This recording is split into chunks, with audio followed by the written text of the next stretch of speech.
It's 5:30 PM on Tuesday, March the 26th, 2024. I call this regular meeting of the Kingsville Independent School District to order. We'll have roll call. Joe Morales. Here. Martin Chapa. David Garcia. Here. Joseph Ruiz. Here. James Lucy. Here. Delma Salinas. Here. Brian Kufal is here. Let the record show there is a quorum of board members present and that this meeting has been posted in accordance with Government Code Chapter 551, the State of Texas Open Meetings Act. We move now to the moment of silence, and that will be followed by the Pledge of Allegiance to the Texas Pledge.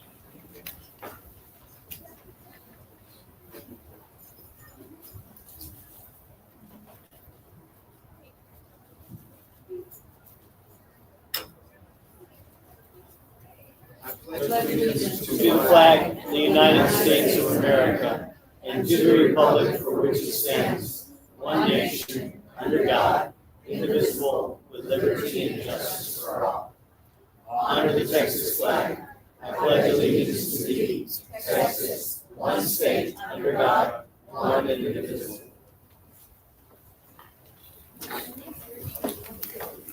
All right, this meeting is being live video streamed, and we move now to item number 4, which is the adoption of the agenda.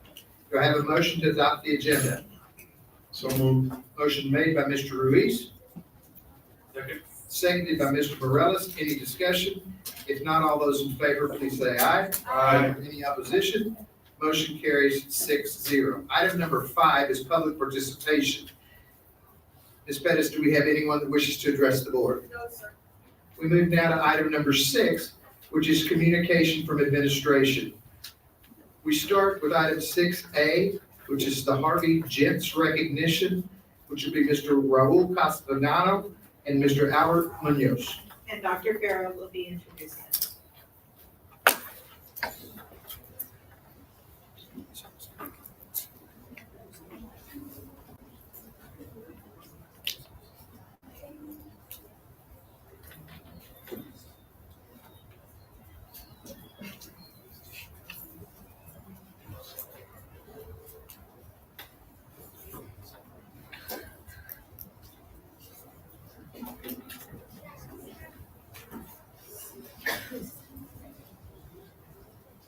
Good evening, President Kufal, board members, Dr. Bettis, and community.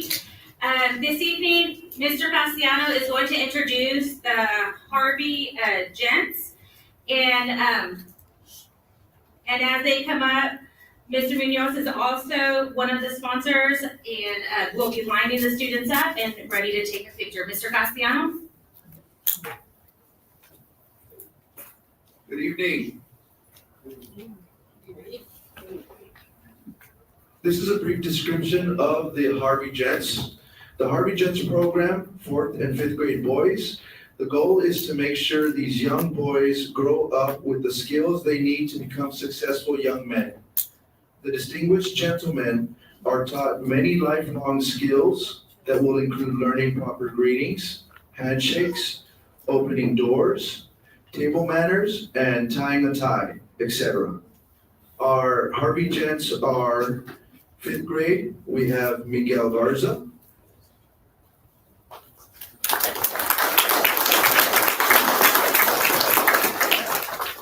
Austin Galindo.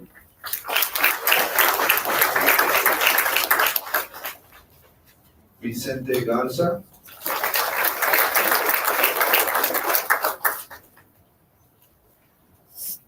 Noah Jimenez.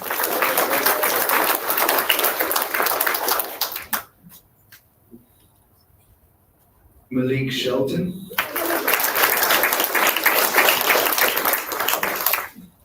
Zeus Zavala. Eric Ariaga.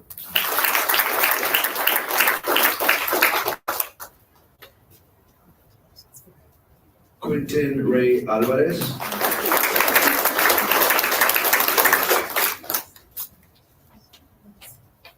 Xander Rodriguez.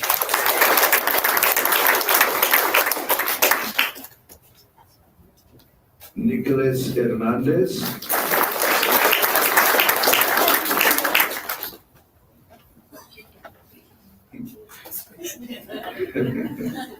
I'll do you. Adrian Arriaga.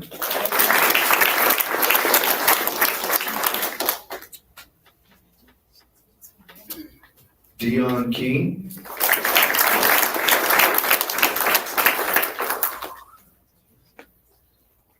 And Michael Jimenez. Other students that could not make it but do make it to our meetings are Jomar Nunez Rivera, Jace Garcia, Jorge Silva, Damian Del Moral, Enzo Ruff, Isaiah Correa, Devon King, Angel Dominguez, Mason De La Rosa, Kyron Holiday, Eddie Fernandez, Hector Lopez, and Jackson Zarate. And the sponsors are Raul E. Castellano and Albert Munoz.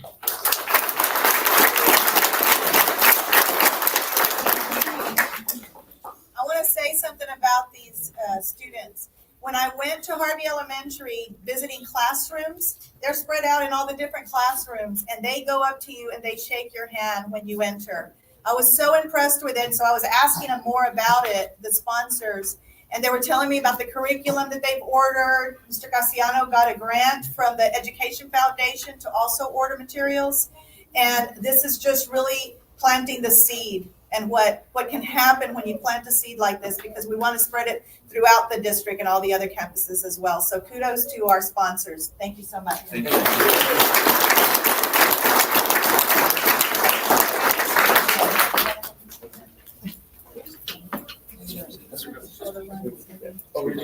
Yes, yes. Okay. Want to get a window? This window up. Window up. Over your center.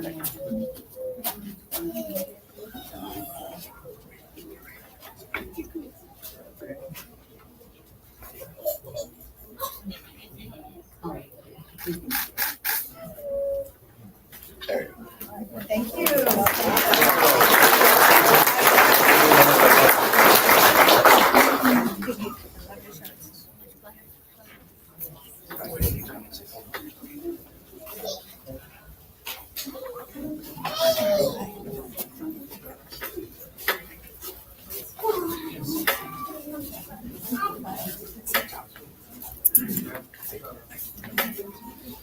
All right, now we move to the district science fair results for K through 8th grades.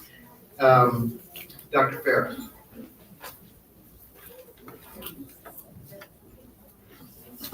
Good evening again. This evening, we're going to recognize our KISD Science Fair participants that also placed. The Science Fair was held on January 20th here in KISD. Those students are, in first grade, she is not here today, Mia Garcia. Hold on, I'm going to wait for our students to come in. There.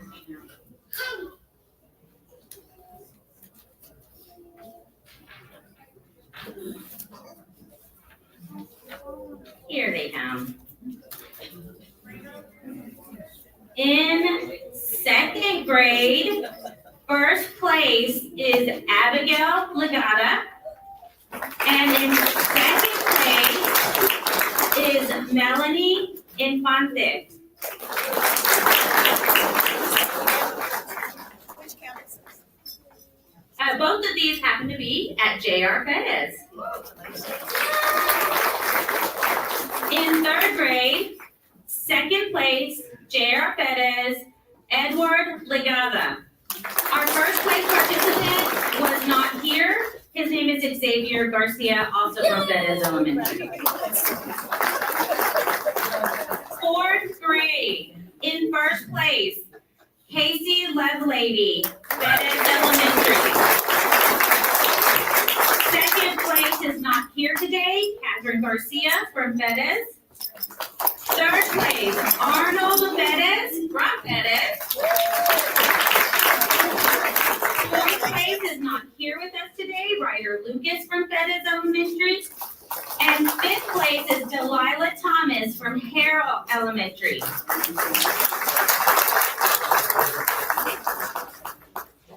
In in 5th grade. Our first place student is not with us today. His name is Lucas Martinez from Harvey Elementary. Second place is Zariah Baron from Bettis Elementary.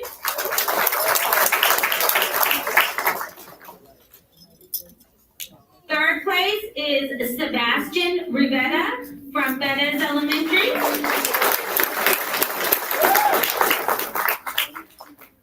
And fourth place is Kelsey Pond.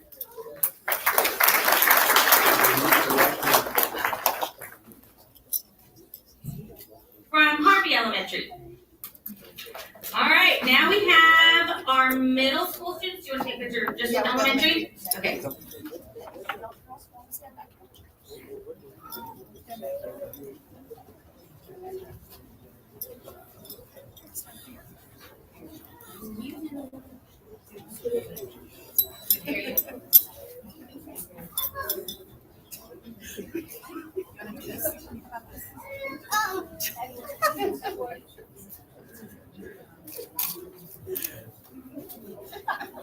There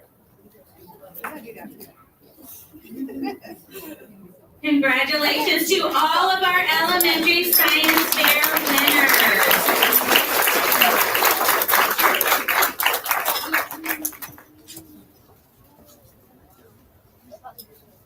Our secondary winners, in 8th grade, first place, Evelyn Lovelady from Gillette.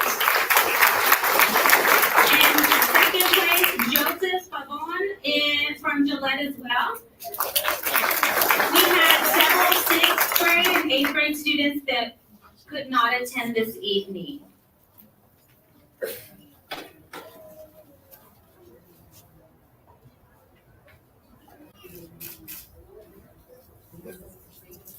So our students that placed 1st through 3rd here in our KISD Science Fair advanced to the Coastal Bend Science Fair, which was held in Corpus Christi on February 10th, 2024.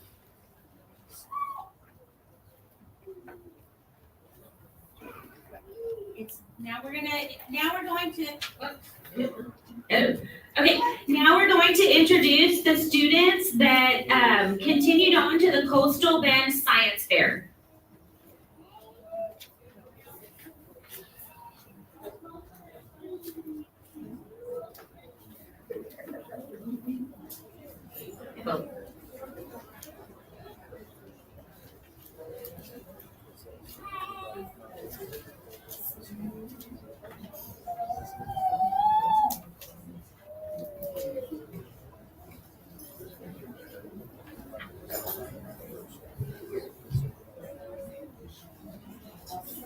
We had 3 students that placed in the Coastal Bend Science Fair.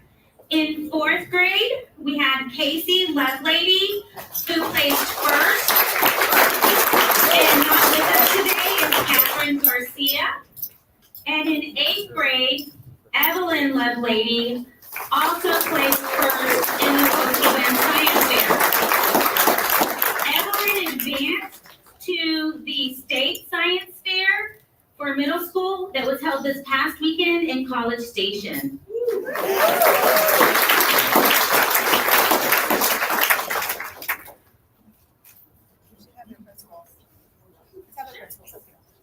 Ms. Williams and Dr. DeLeon.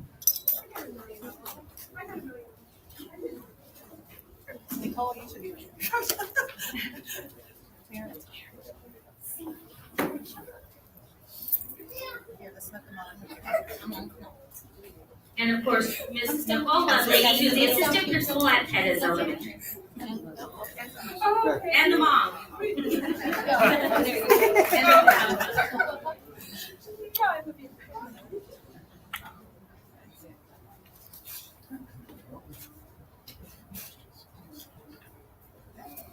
Don't move. Congratulations. One more for mom. Okay.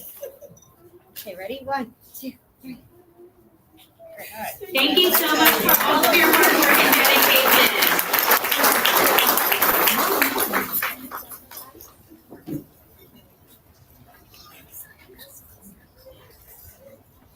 All right, we move now to item 6D, which is the District UIL Academic Meet Recognition.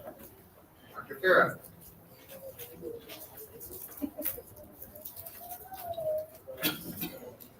Good evening again.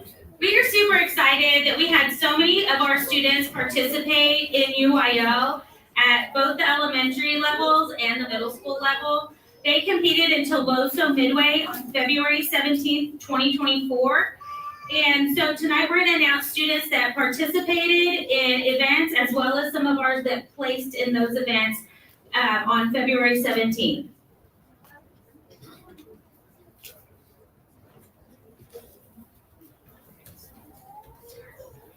Okay, we're gonna start with Art Smart. In 5th grade, 5th place, Kelsey Spawn. From Harvey Elementary. 5th grade, 9th place, Sebastian Rivera from Bettis Elementary.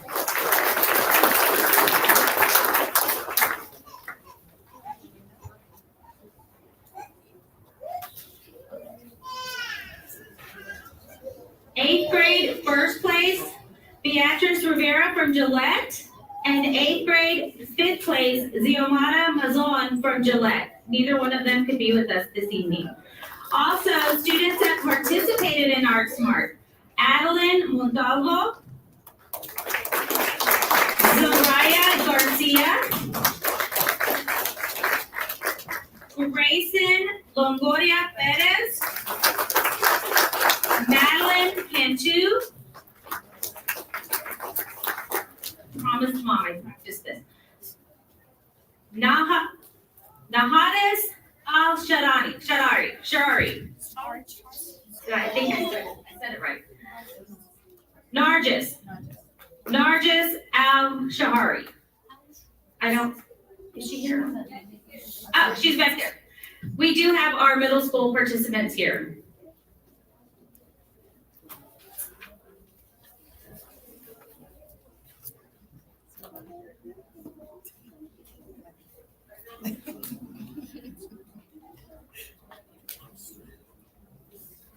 Do y'all want to scoot in so we can get ready for our pictures?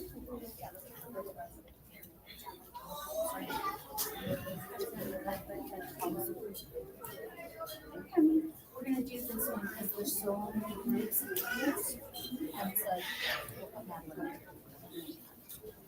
Did you take this one already? There we go. Dr. Farah, is this one group? Right here. She's coming. Sorry about that.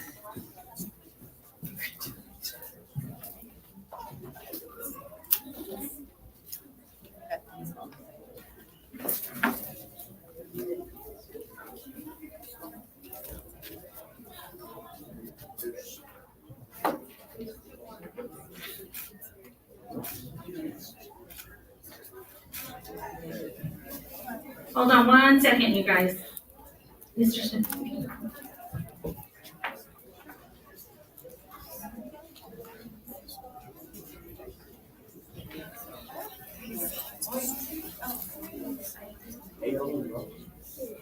I apologize. We also have Evelyn Rojas and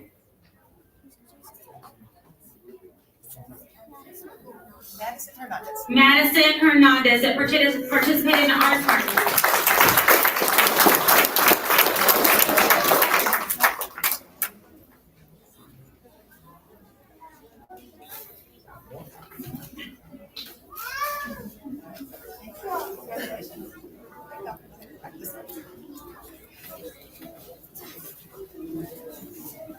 Okay, the next event we're going to announce is chess puzzles. We have several events and several students, so we appreciate all that our coaches have done. They work with our students at every campus, and then we combine together at the UIL, and each student participates for their campus, so it's exciting. We have a large group that goes. Okay, chess puzzles. Ms. Alvarez, we good? Perfect. Okay, in 4th grade, 10th place, Casey Lovelady from Bettis Elementary. fifth grade, fifth place, Jalen Munoz from Harvey Elementary. He's not here with us today.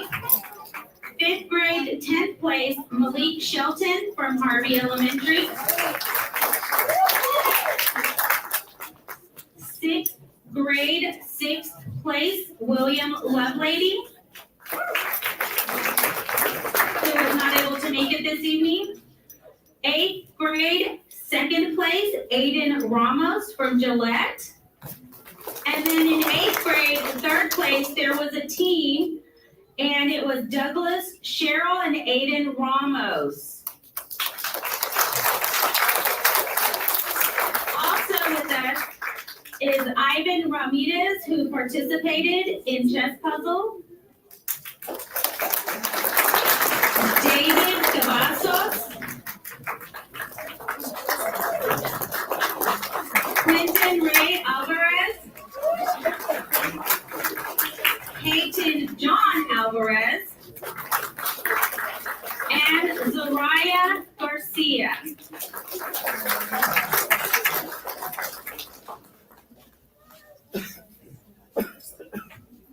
Great job, boys and girls. If you want to scoot in for a picture.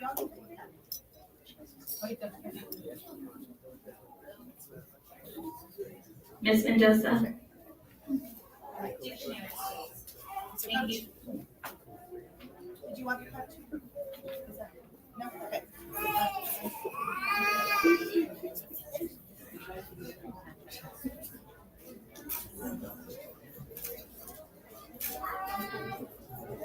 Okay. Hold on, congratulations.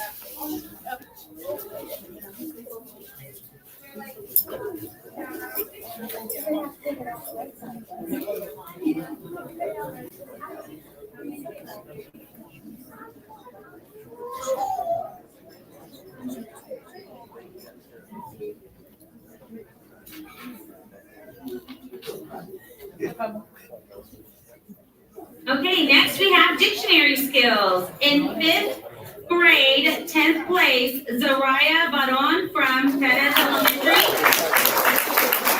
And Katarina also participated with us.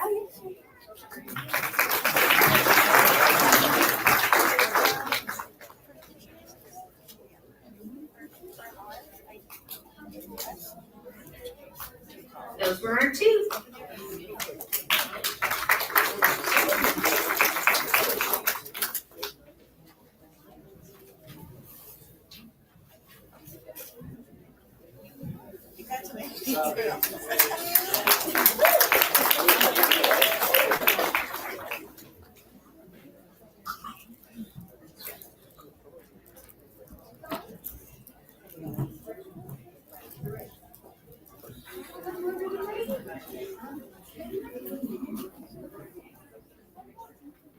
The next one we have is writing. Number sense. Okay, I'm going to skip to number sense. Next we have number sense. In 4th grade, 6th place, Arnold Perez from Perez Elementary. 4th grade, 9th place, we have Catherine Garcia from Perez Elementary. And participating in number sense is Quentin Ray Alvarez.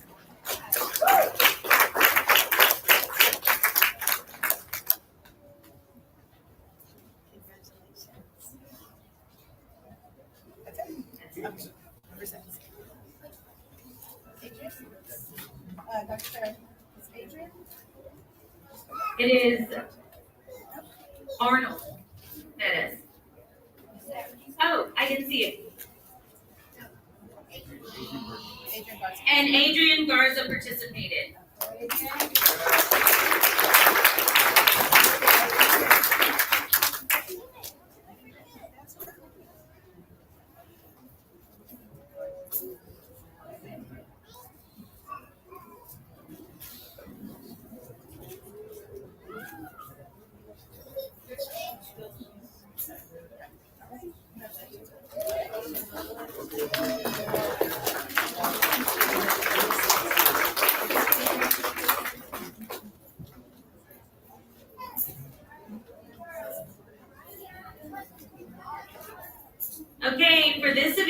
was listening.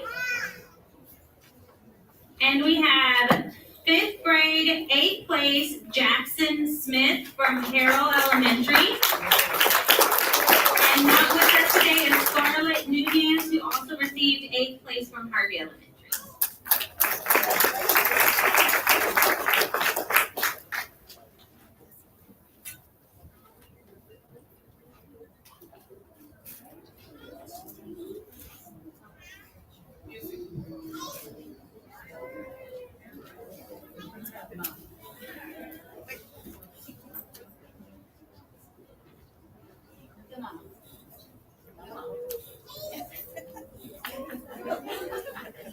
Next, we have music memory. In 3rd grade, 8th place, Lincoln Moreno from Bettis Elementary.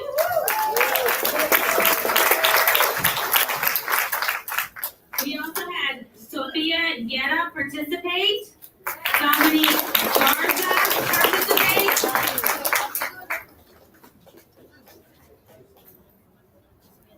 Gabriela Mendiola participate, and Saharsa Tulasi participate.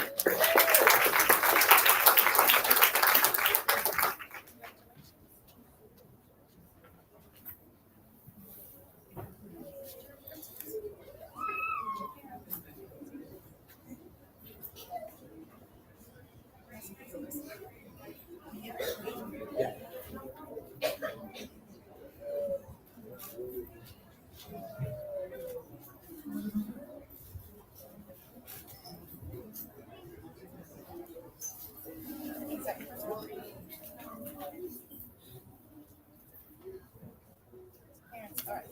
Congratulations. Congratulations, you guys. Thank you. Next, we have oral reading.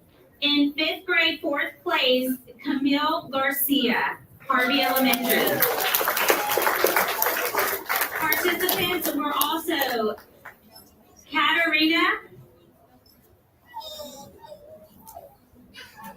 Quentin Ray Alvarez, Kylie Sanchez, Arnold Perez, Soraya Baron, Casey Lovelady, Jackson Smith,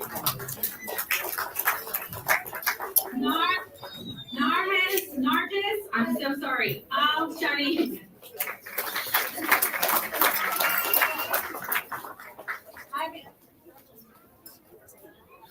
Oh.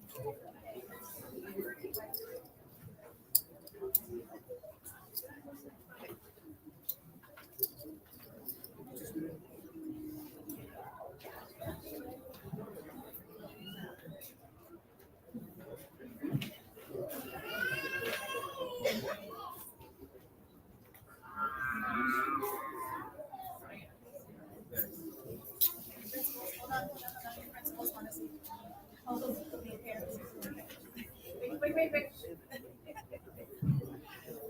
All right.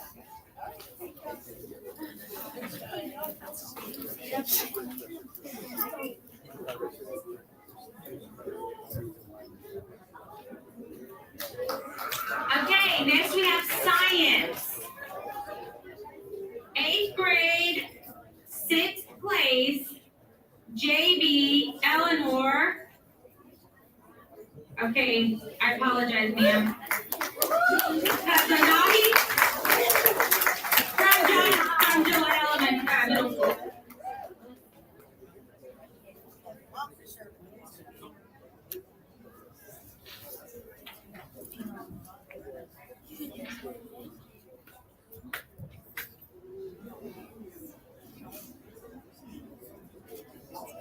All right, spelling, be ready.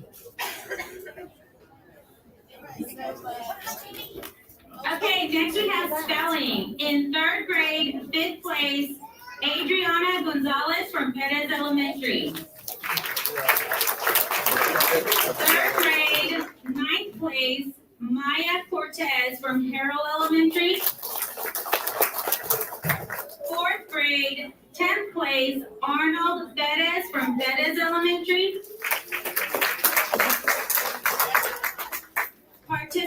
were Madeline Cantu, Lainey Espinosa, Kylie Sanchez, Ian Gonzalez, Raya Isasi, Lincoln Moreno,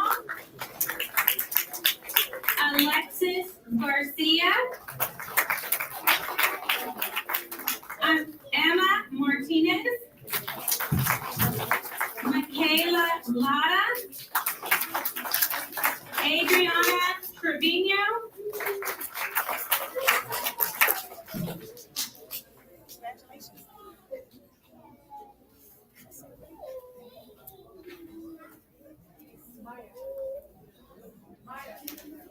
who's Maya? Are you Maya?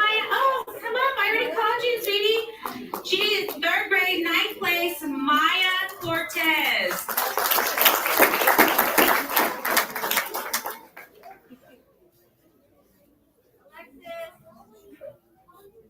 Miss Mendoza, the other two students over here. They're not. Okay, this is Soraya.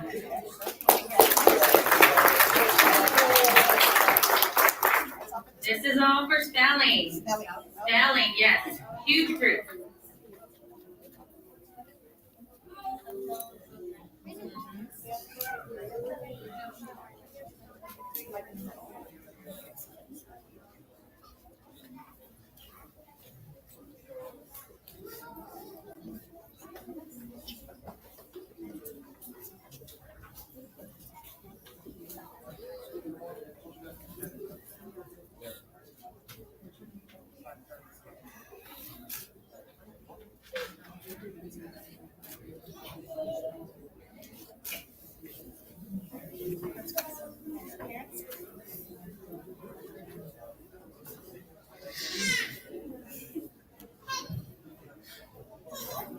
Congratulations.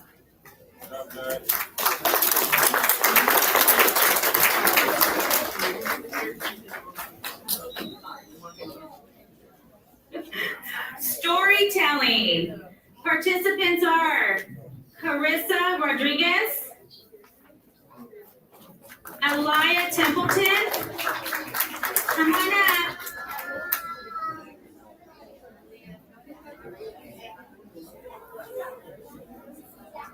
There we go. Riley Salinas, Danae Harper, and Alana Garcia. Come on up. Great job, guys.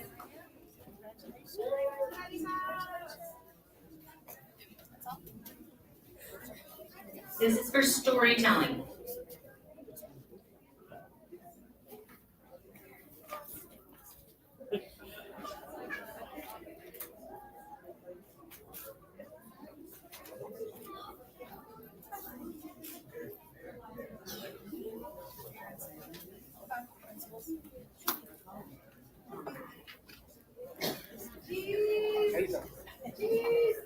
While they're taking pictures, our students and sponsors work so hard to get to the UIL competition, so we appreciate all of their hard work, and we appreciate parent support, so thank you so much. Okay, we still have a few more, so thank you for being patient. Creative writing. Creative writing, we have Elia Templeton, Melanie Infante, Ivan Ramirez, and Aria Signs.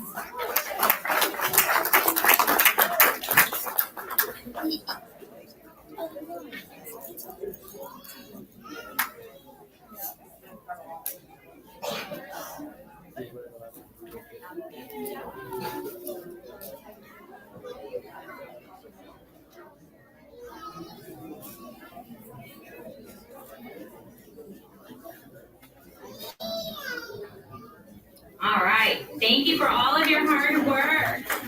Social studies, we have Jackson Smith in social studies. Jackson Smith, he's still here?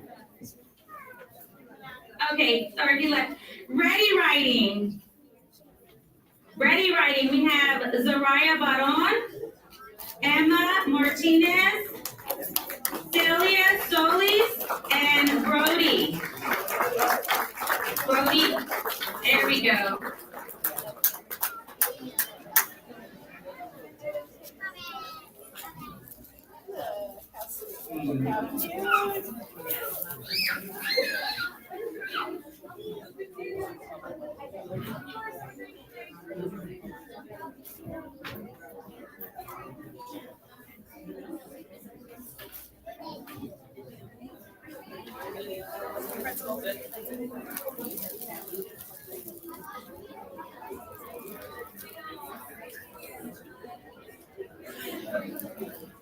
Okay, and calculator. From our middle school, we have Sue Lee Ramirez.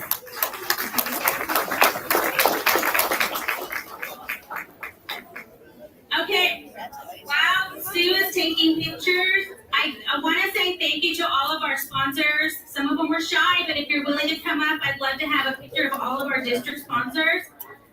Our elementary coordinators were Ms. Sara Garza and Ms. Martha Mendoza.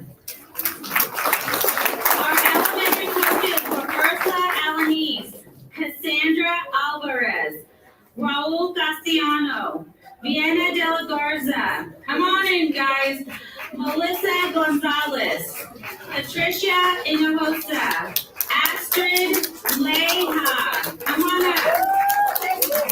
Daniela Longoria, Vanessa Longoria, Patricia Mendieta, Gloria Munoz Tamez, Yesenia Nieto, Melissa Perez Estrada, Delilah Ramirez, Melba Resendez, Christina Saldivar, Leah Sanchez, Brian Smith, and Catherine Villarreal Watson. These are all of our elementary coordinators and coaches. We appreciate their hard work and dedication.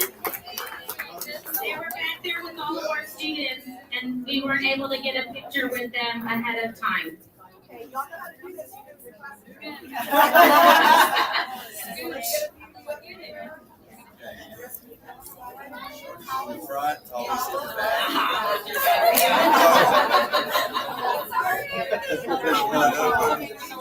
They put in numerous hours to support our students, so let's give them one more round of applause.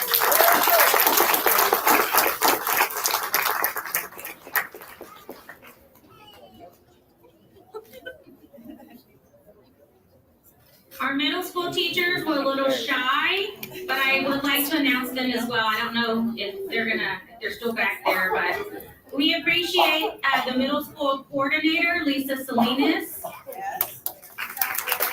And our coaches, Selena Rodriguez, Rebecca Perkins, Juan Marino, Natalie Thomas, and Alexis Villanueva. They all worked very hard. Thank you so much.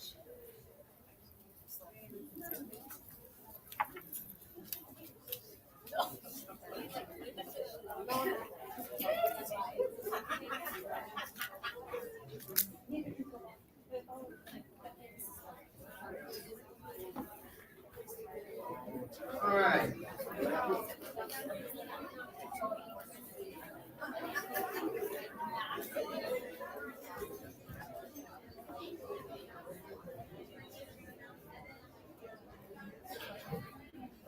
The students and the teachers work really hard before going to competition. And then when you see that a student may have gotten 5th place or 6th place or 10th place, that is actually very, very good because there's about 50 students, maybe almost 100 students that compete at those competitions. So well done, job well done. Thank you.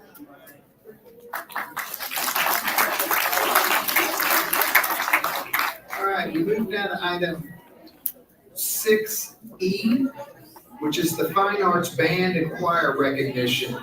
This can be found on page 9 through 11 of our packet. Mr. Mendez.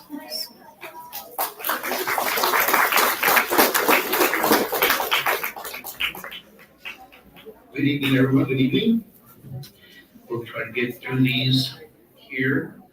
Do you see them lined up already?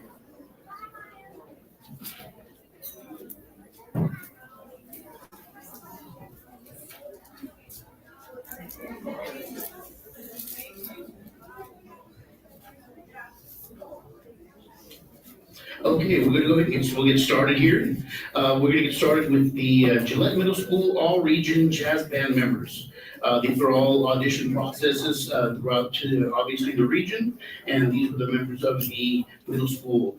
Not all are here, but I'm gonna mention their names. And so if you're here, come on up.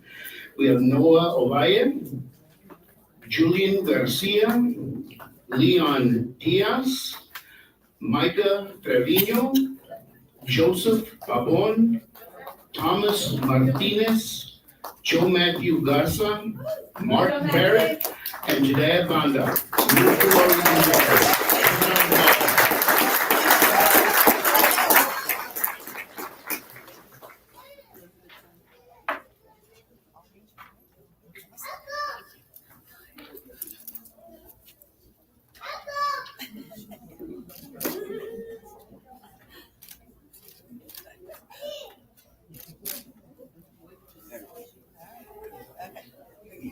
All right. Okay, wait, Sharon, wait, Sharon. All right, congratulations. Yeah, middle school All-Region Jazz. Now we have the middle school All-Region on the concert side. So we have Malachi Elong, Ariana Garcia, Joe Matthew Garza, Thomas Martinez, Mia Torres, Xiomara Mazon, Joseph Pavon, Alberto Yebra, Sarah Hess, Micah Trevino, and Mark Barrett.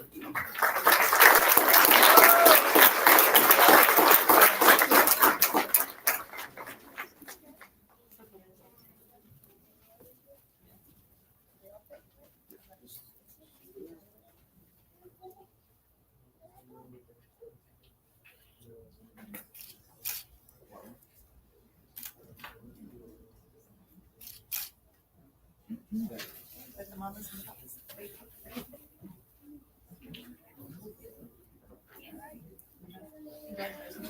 All-Region concert.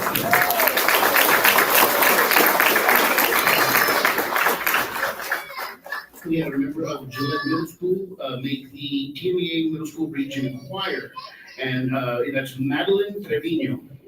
She here? All right.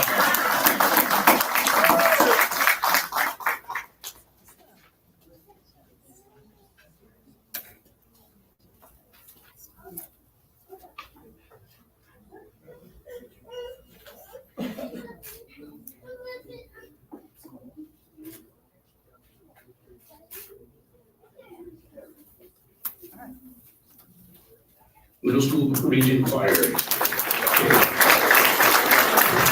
have the HMK All-Region Choir, and this is TMEA Region 14. We had Jaylin Obregon Garza, Michaela Carrasco, Kaylin Rondon, and Emma Hamberlin. Region 14 All-Region Choir.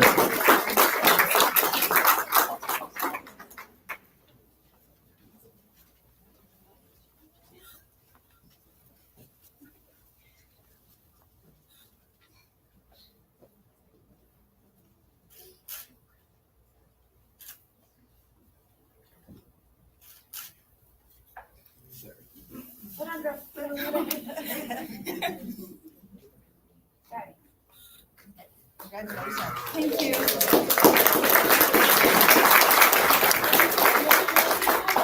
We also had the HMK Choir. We had one young lady get a Superior Gold Medal, First Division, on a vocal solo. And proud to say that she's going to be advancing to the UIL State Solo Ensemble in May in Austin. Emma Hamberlin. Yeah.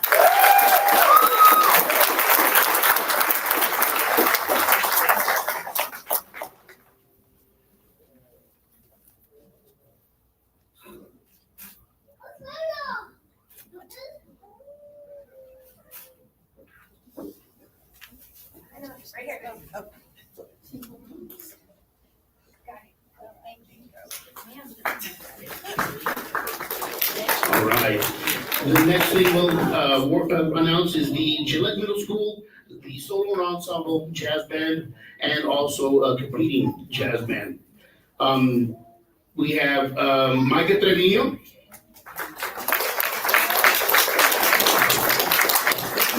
And again, not all here, but I'll go through all the names. Noah Ovalle, Joe Matthew Garza, Benjamin Olson, Daniel Saavedra, Jediah Banda, Jesse Martinez, Jaden Canales, Joseph Pabon, Isenia Ibanez, Camille Obregon, Xiomara Mazon, Mark Barrett, Julian Garcia, Giovanni Leon, Leon Diaz, Micah Trevino, Americo Garcia, Zyron Gomez, Thomas Martinez, and Rebecca Prada, the middle school jazz band.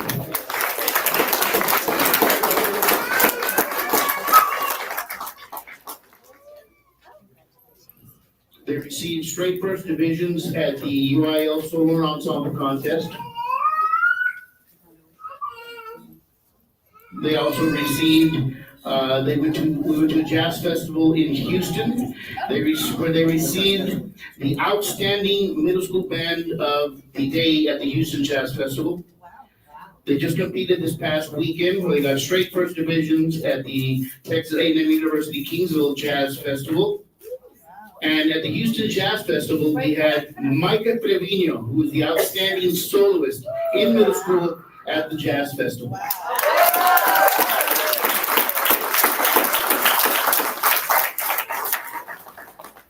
Quite the work for these guys. Thank you.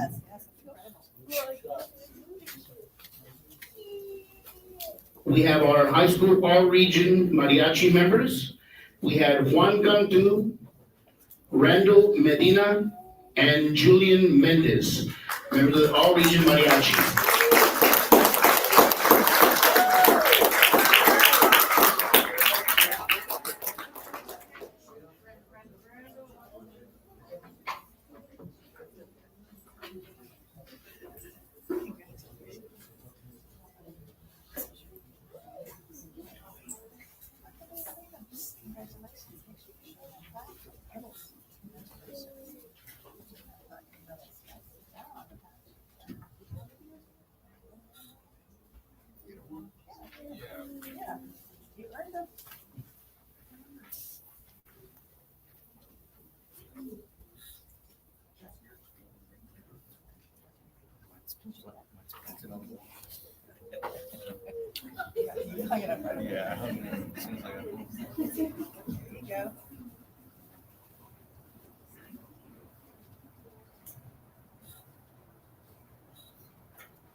All-region mariachi members.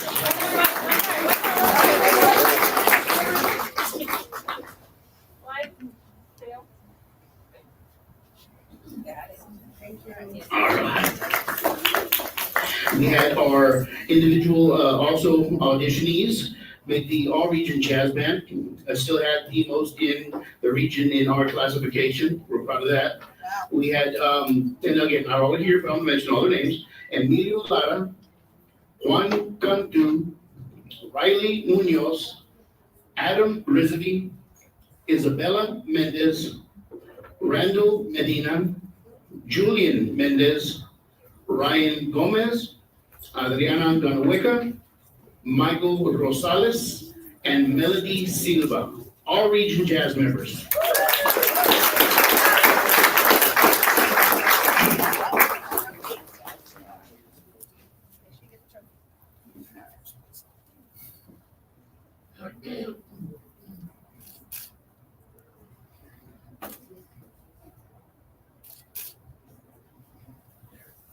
One more right here, guys. One, two. You buy one of those. Okay, if you made area, just stay up there, we'll go down the list, so. All area jazz members. We had Emilio Lara, this is the next level, they made it to the next level, the next round. Emilio Lara, Adam Rizvi, Juan Cantu, Ryan Gomez, Riley Munoz, and Julian Mendez.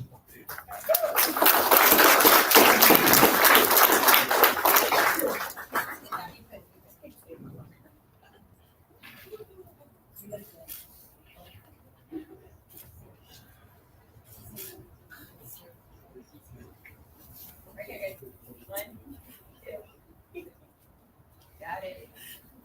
And we did want to give honorable mention to Julian, who missed the All-State Jazz Band by one. He was the first alternate. So almost had 3 out there.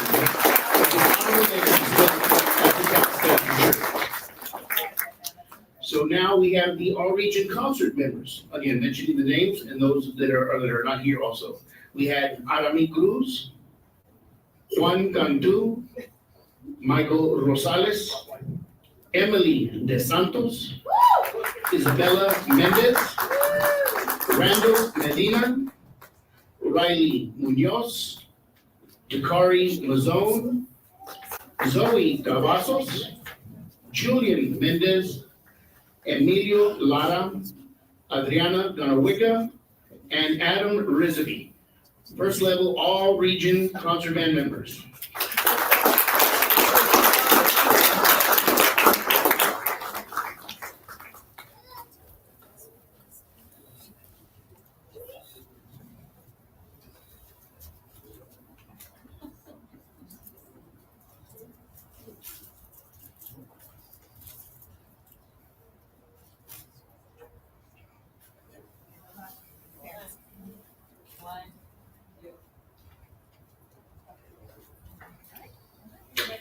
If you made area, stay up. So I can mention your name. If you made all area, which is advancing to the next level.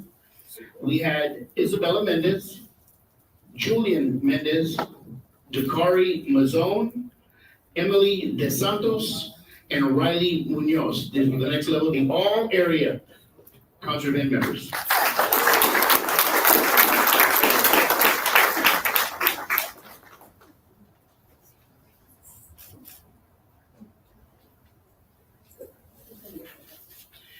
If you made all state, stay up there. This is the pinnacle of the highest level of individual musicianship that you can make is the all-state level where they perform at the convention in San Antonio. So all-state on bass clarinet was Dakari Mazone.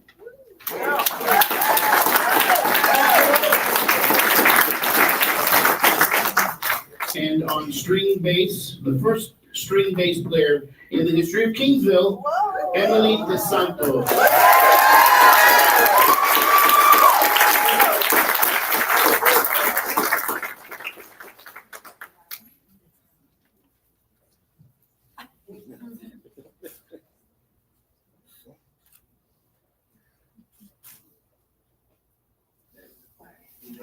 Right here, guys. Yeah, you'll notice that the higher the level, the bigger the match.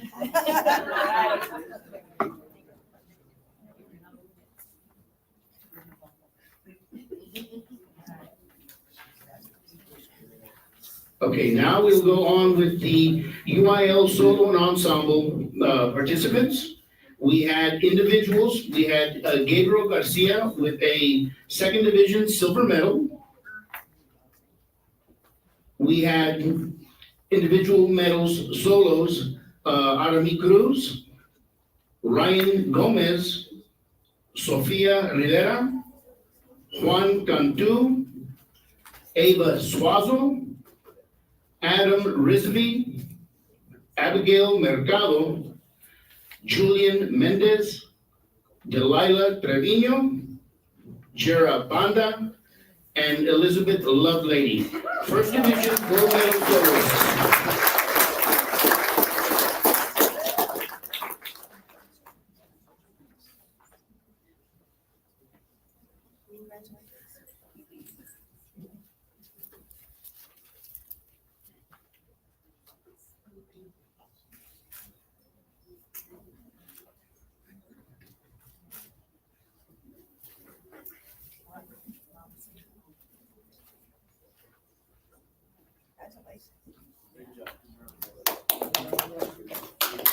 Next one we have now is, those were the individual solos. Now, we took our jazz band two also competed. So we had, those that are here, come on up, Aaron Abundez, Marcos Garcia, Randall Medina, Sergio San Miguel, Delilah Trevino, Sofia Carriaga, Omar Garcia, Bailey Peña, Olivia Segovia, Whitney Valdez, Roman Ferrer, Leslie Lerma, Jose Rato, Melody Silva, Chloe Zavala, Audrey Fortmeyer, Jakari Mazone, Sofia Rivera, and Ava Swabble. They also competed at the Solo Ensemble earning straight first divisions. They competed at the festival here at Tamuk this past weekend, where they got superior and excellent ratings, and one of the only to actually get close to a first division as a second jazz band.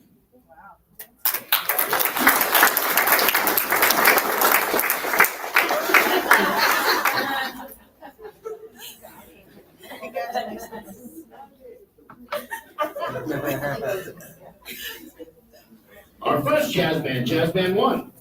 Again, if you're here, come on up. Emilio Lara, Safira Hallett, Zoe Cavazos, Abigail Mercado, Emily De Santos, Nick Ruiz, Alyssa Marines, Michael Rosales, Riley Munoz, Joseph Vilches, Adam Rizvi, Isabella Mendez, Gabriel Garcia, Juan Cantu, Sergio San Miguel, Ryan Gomez, Adriana Ganawica, Mark Barrett, Randall Medina, Julian Mendez, and Jera Banda, Jazz Band 1. Straight first divisions at the Houston Jazz Festival, straight first divisions at the Tamuk Jazz Festival, winner of the 4A classification at Tamuk, and I'm gonna brag a little bit more, because we break down the scores, even though we don't compete against the 5As and the 6As. If we had competed against the 5As, they would have been tied for first. And then there was, I believe, 7 or 8 6A schools, and if they competed against the big boys, the 6As, they would have come in third. Super proud of that.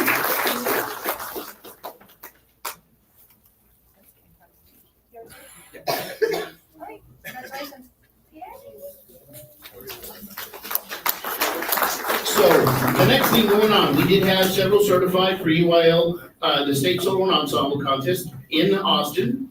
The challenge of this is that the soloists must have their music memorized.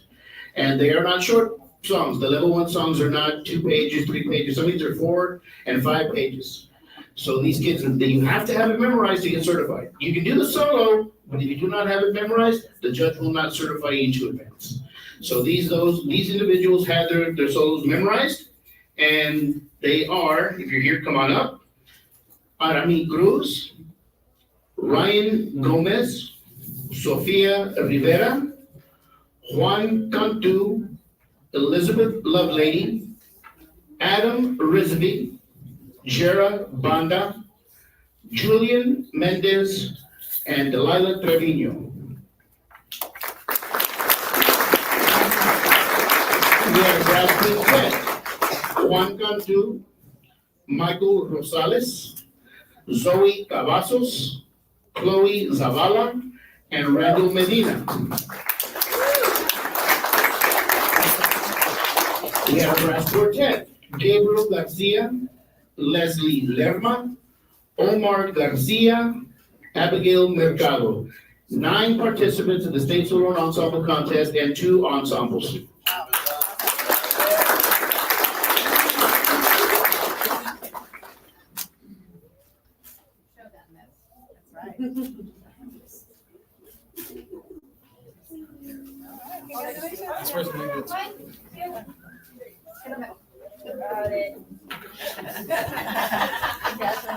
Okay, and then, not, last but not least, we have, okay, you guys can come out this way.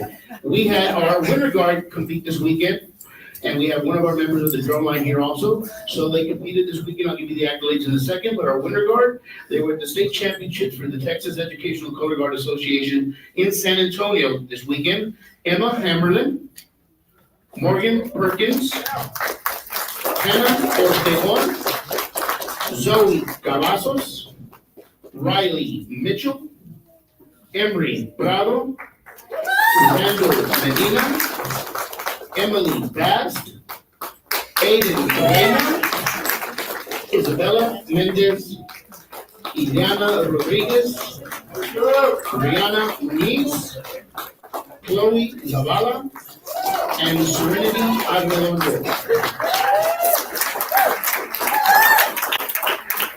They compete in the Scholastic Regional AA level. There was 40 competing units this weekend, and out of the 40 units, they came out sixth. So fantastic, and that's a mixture of 4As, 5As, 6As. There's not really a classification. You're just in that bracket of Scholastic AA, depending on the level of your skill set. So again, sixth out of the 40 competing units.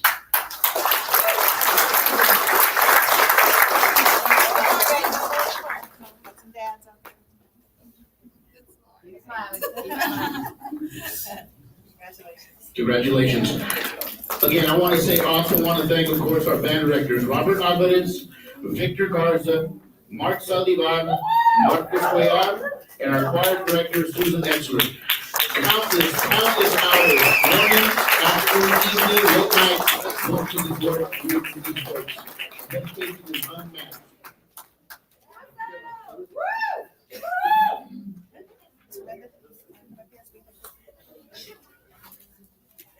Again, that is the band and UIL Fine Arts accolades so far. We have more coming, I guarantee. But we had these already ready, so we didn't jam them into the last board meeting like we always do. Tremendous, you need to get in there. Yes, ma'am.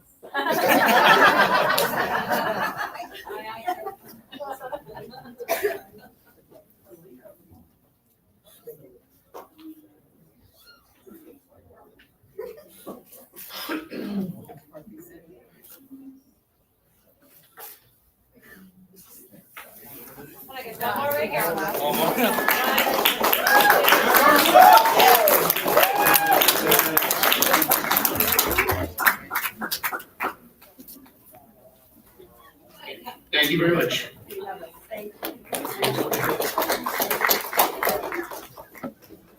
For the record, I just want to note that we've spent the last hour celebrating students.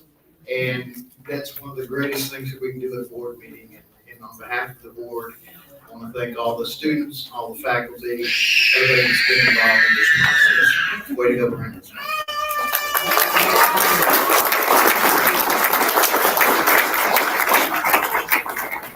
There's so many first divisions, we lost count, there's so many, this is awesome. We move now to item 6F, which is the Elementary and Secondary Campus Teachers of the Year and the Elementary and Secondary District Teachers of the Year. This will be presented on page 12 of our packet. Dr. Holt. Good evening, Mr. Kupal, members of the board, and Dr. Bettis. I will be assisting Dr. Holt tonight. So tonight we are recognizing Kingsville Independent School District Campus Teachers of the Year. The Teacher of the Year candidates are nominated by their colleagues based on the following criteria: exceptional dedication, knowledge, and skill as a teacher, inspiration to students of all backgrounds and abilities to learn, respect and admiration of students, parents, and colleagues, poised, articulate, energetic, and engaging professional in the classroom. We will now introduce Campus Teachers of the Year. When your name is called, please come forward. Principals, as I call your campus, please come forward with your Campus Teacher of the Year, and please remain for the picture with the board. The first campus is Harrell Elementary. Yesenia Nieto. Please come forward.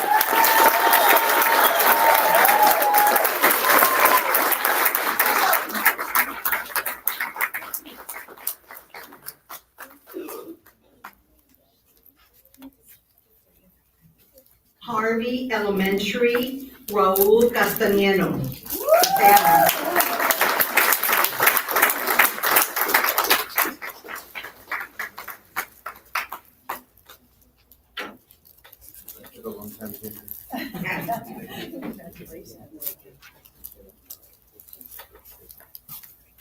Perez Elementary, Patricia Mendieta.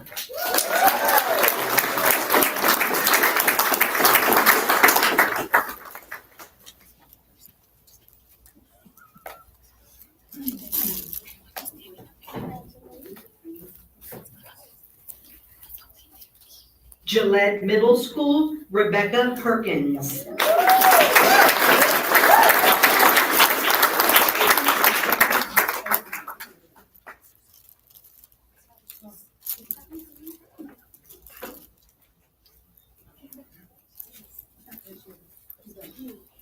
HMK High School, Susan Etzler.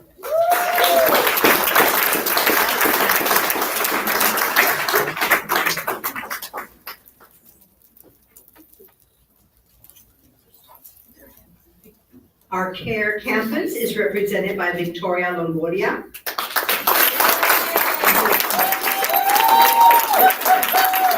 And our NEP campus by Elud Barrera.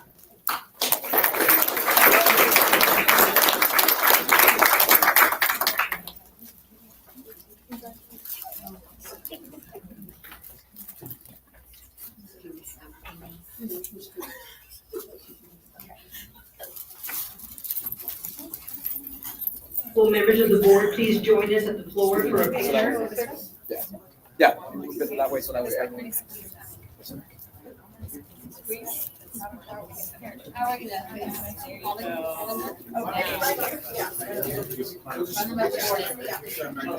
Okay.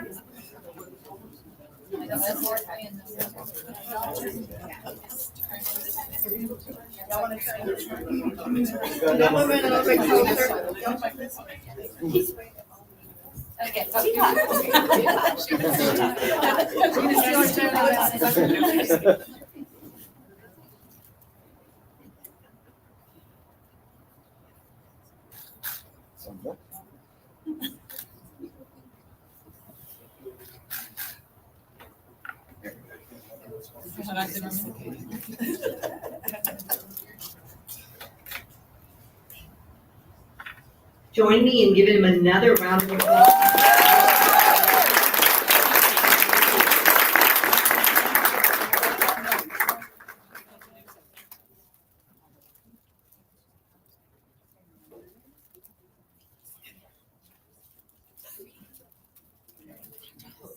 We're gonna do a drum roll like right here. Okay. Okay. On your table. So now for the district teacher of the year. We did have a committee that met in March for interviews. The individuals were required to do written and oral scores. We're very proud of all the campus teachers of the year, from their amazing essays to their inspiring interviews that highlighted their dedication and excellence in the field of education. We will now introduce the district teacher of the year. When your name is called, please step forward and stay with your principal so that we will take a picture. So now for the drum roll, Dr. Perez, I wasn't a bad. The district teacher of the year is, I'm sorry. The district elementary teacher of the year is Patricia Mendieta.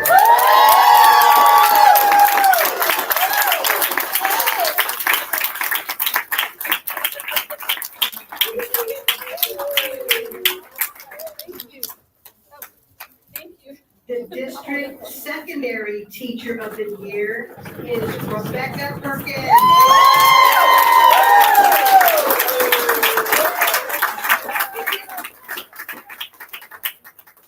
Congratulations to our two teachers representing Kingsville ISD.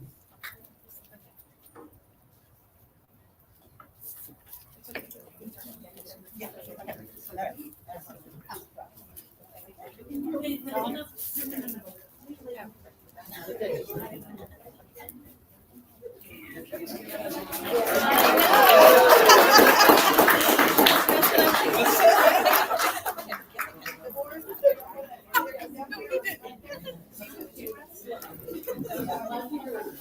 sure you get the board. Okay.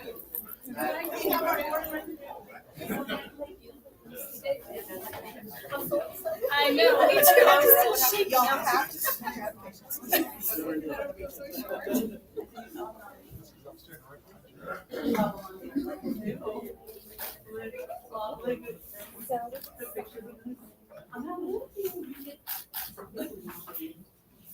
There. All right, congratulations.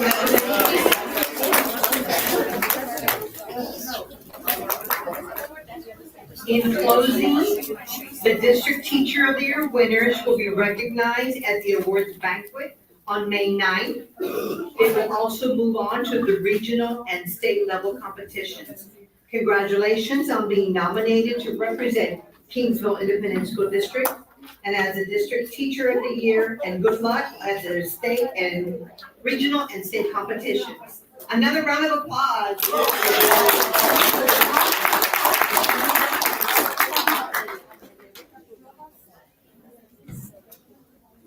All right, we move now to item 6G, which is the superintendent's update. Dr. Betts. Good evening. First thing I want to let y'all know, or because we just announced it, is some ribbon cutting ceremonies. And we're all very excited because we're going to have a brand new track soon. And so May 7th at 4:30 p.m. at the H.M. King High School track, we're going to have a ribbon cutting that evening, and we're inviting all the public to attend. And then the Ag Farm is going to be renamed for Corondo Corey Garza Ag Farm, and that is scheduled for the ribbon cutting on June the 4th at 4:00 p.m. at the Ag Farm. We'll make a formal announcement about it at the State of the District, which is May 30th, but we're going to do the official ribbon cutting on June the 4th. So we invite everyone out to attend to that, for that too. I want to thank everybody who helped contribute to both of these initiatives, and we'll talk about that more at the ribbon cutting ceremonies. Thank you.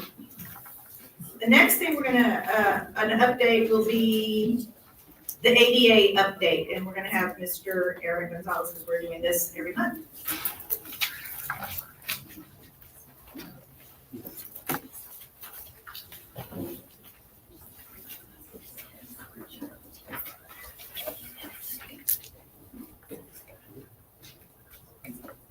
Mr. President, Dr. Bettis, trustees, will be updating you of the board on enrollment and attendance, and a couple of two new things that we're going to mention.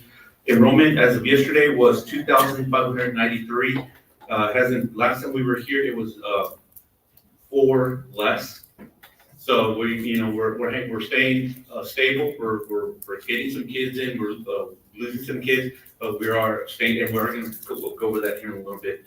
HMK is at 914, Gillette 459, Harvey 535, Harold 306, and Bettis 379. One of the things that in meeting with Dr. Bettis, she wanted me to mention how many new students we've had for the month of March. We've had 17 come in new enrollees. And this doesn't include kids that went from campus to campus, or, they do that sometimes quite a bit if they move housing. So we've had 17 new enrollees and 23 withdrawals.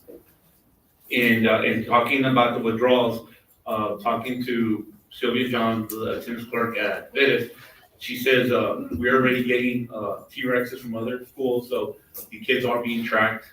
We did have some lose some kids to California, but 3 of them. But we are already tracking those kids that have left. Attendance, as you can see, we remain at 91% district-wide. HM King is at 88%. Gillette is doing well at 92%. Harrow at 93%. Harvey at 93%, and Bettis at 92%. Again, I will have some information on what's kind of hurting the elementaries a little bit and the students. There is the stomach virus going on. Again, I'll show it here in a little bit. I think high school though, it's been a struggle and, these kiddos just develop some bad habits over the years. They're, at this point, we need to do something about, H.M. King High School, and we've met about that many times, to see what else can we do to get our high school kids in, the ones that are repeatedly absent. So those are most of the ones that you're considering taking to truancy court and things like that. Yes, ma'am. Also got one of the lists I have are the seniors that come in at 2:00 at the second period and spent the whole morning calling them, making good contact. And the ones that come in third period as well. And threatened, subtly, nicely about truancy court with the parents and letting them know that, hey, we don't want to finish the year this way in court and truancy court for the licenses are suspended or they are not able to get their licenses. So we did that a couple of days ago. I was sitting by the door at H.M. King where the parents were taking the kids away, and I'm going, oh, by the way, he's leaving. Let me talk to you real quick. And so we're trying to do everything we can at the campus level and myself. So, and again, we got 2 more months to attack it, and hopefully we can finish and reach our goal, which I'm going to go over here in the next page. Now, I did run into the Gillette nurse when I was there, and she mentioned that, because she's been there a few years, and she said that she's seen like a culture shift. She said when she contacts parents in the mornings that maybe their child is coming in saying they don't feel well.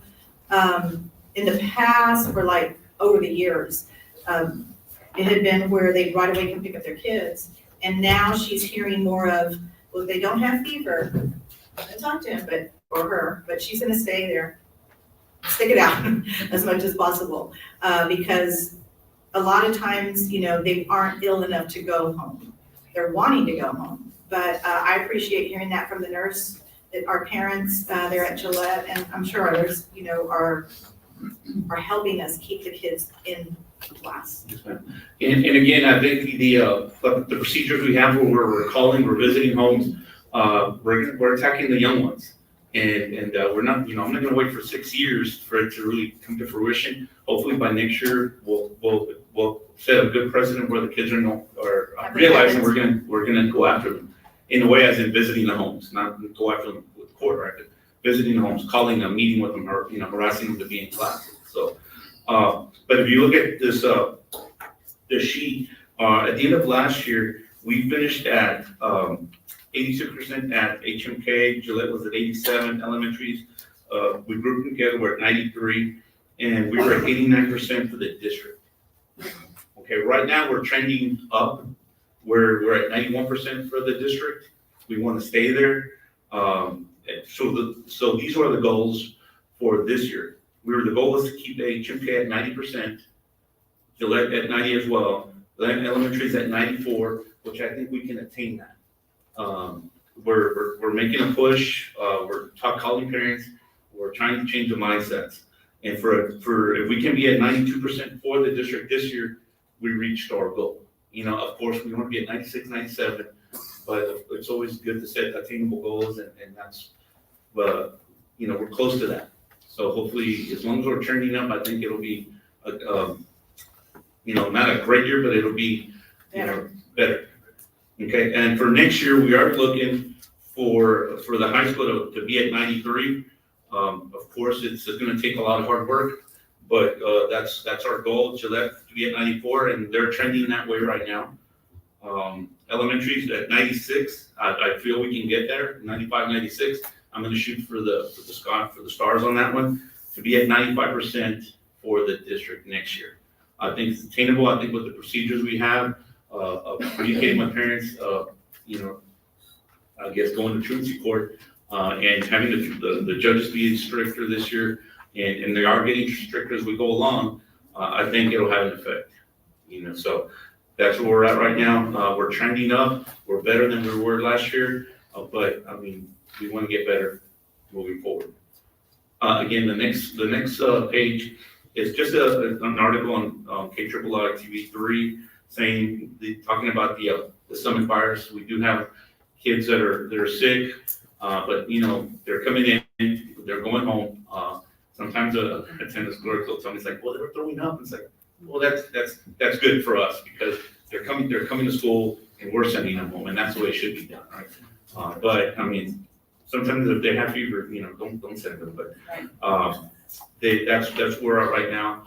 I know, Clarissa, the attendance clerk at the high school was talking about having to input a lot of excuses that were coming in, which is great because that means the kids are sick, they're bringing in excuses, so she's having to log them all in, and she said she would, hopefully be catching up here pretty soon with those.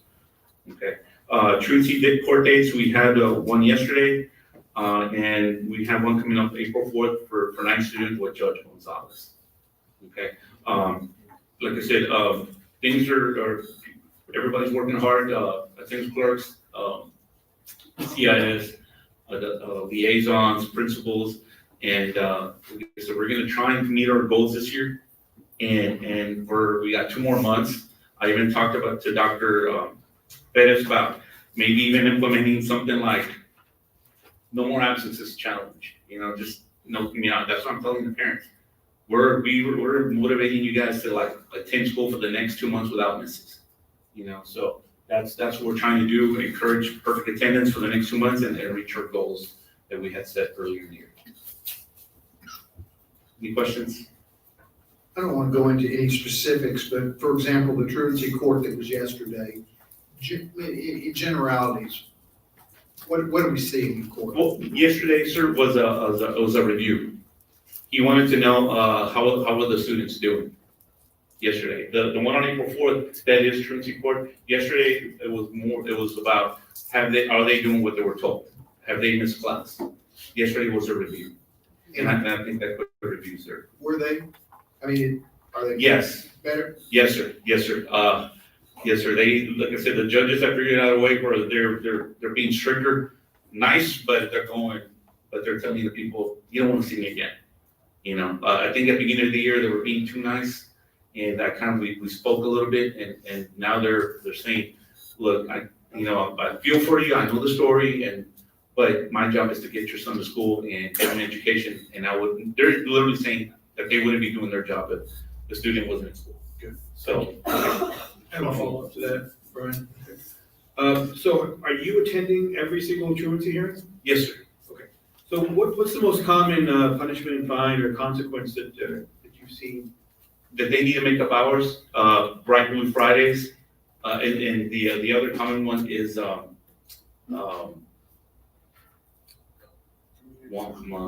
community service. I'm sorry, community service again. Dr. Judge Barrera has levied some fines. It's really hard for me to go, well, this guy's doing this judge is doing this, but Judge Barrera has levied some fines, and he, like I say, has a great guy, great man, and he'll be nice to you, but he'll tell you, don't miss again, or I'm gonna have to fine you per absence. And so, and again, but he says in a way where it's like, don't come back here again, get your student to class. And you think the consequences are working? You're taking like data to see Yes, sir. corresponding? Well, not written it down, but we know from the high school who hasn't. And we do have a student that's going back for the 3rd time. But more or less, I would say 75% of the students are doing better. And again, some of them are just, they've been around the system where, their parents got in trouble and they've been there and nothing scares them. So again, but it's getting around. A lot of the kids are saying, well, I didn't want to meet you. And I go, well, you ran into me because, I heard her talking in the hallway at H.M. King, and it's like, well, so it's getting around that. We do have truancy court, and that they don't want to go there. Are the judges being more consistent, or is there one you'd rather go to? Because you can do that. Yes, sir. Yes, sir. No, they're being consistent. They're being consistent. We did have some judges get kind of, not get in an argument, but tell a parent that it's like, I will do this, and A little tougher. yes, and had a parent go, well, you can pay my bills. Like, no, not bill bills. And but the lady's fine. It's not like they're starving, they're dying. It was just being a rough parent. But they're realizing that they need to maybe get a little stern, and it's getting there.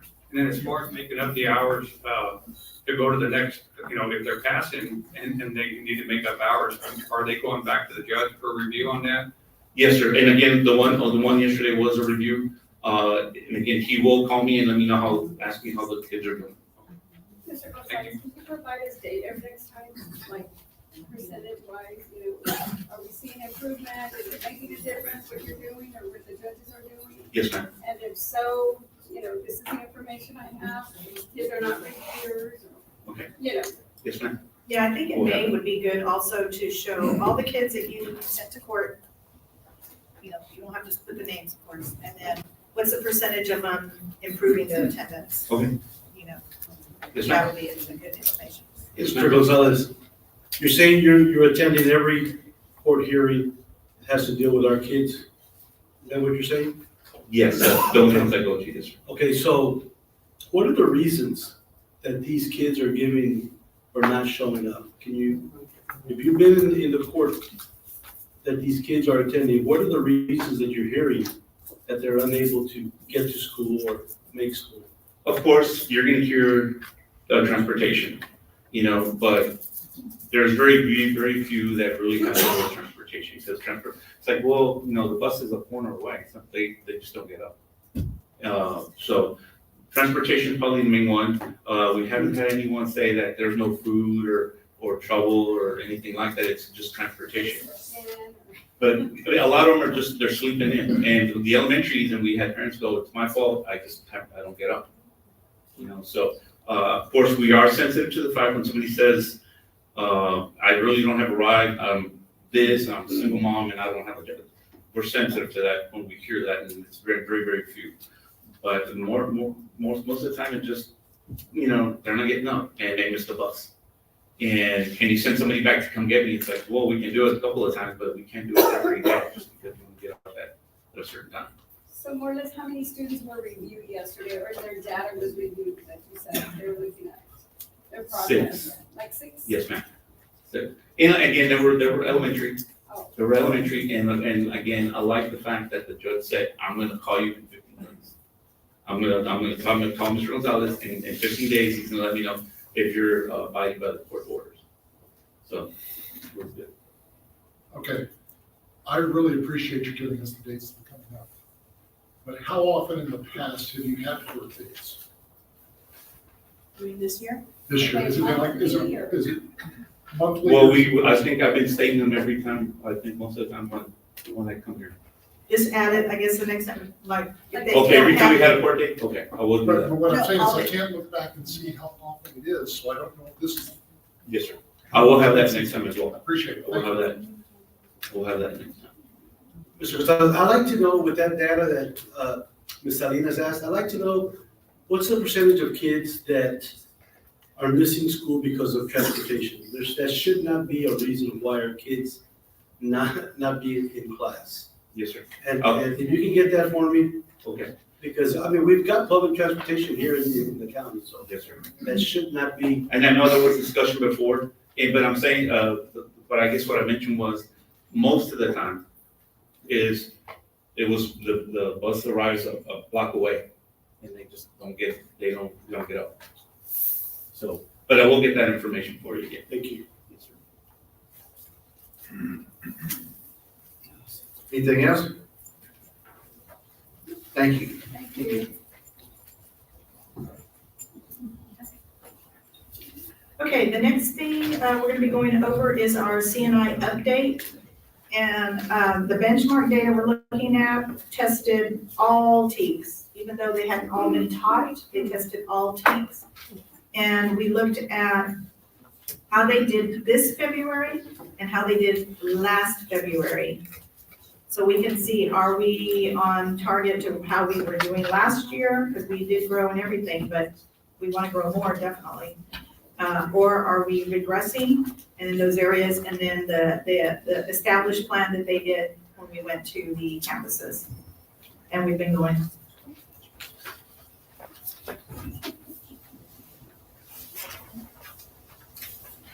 Good evening, board, Dr. Bettis.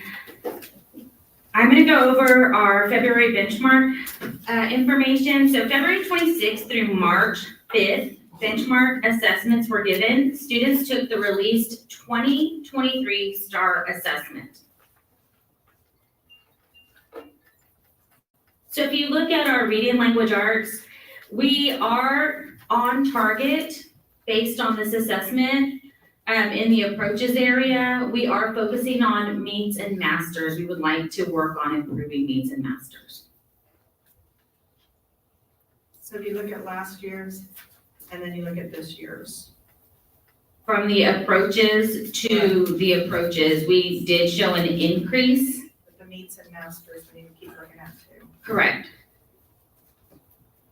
In elementary mathematics, in 3rd and in 5th grade, we are making progress.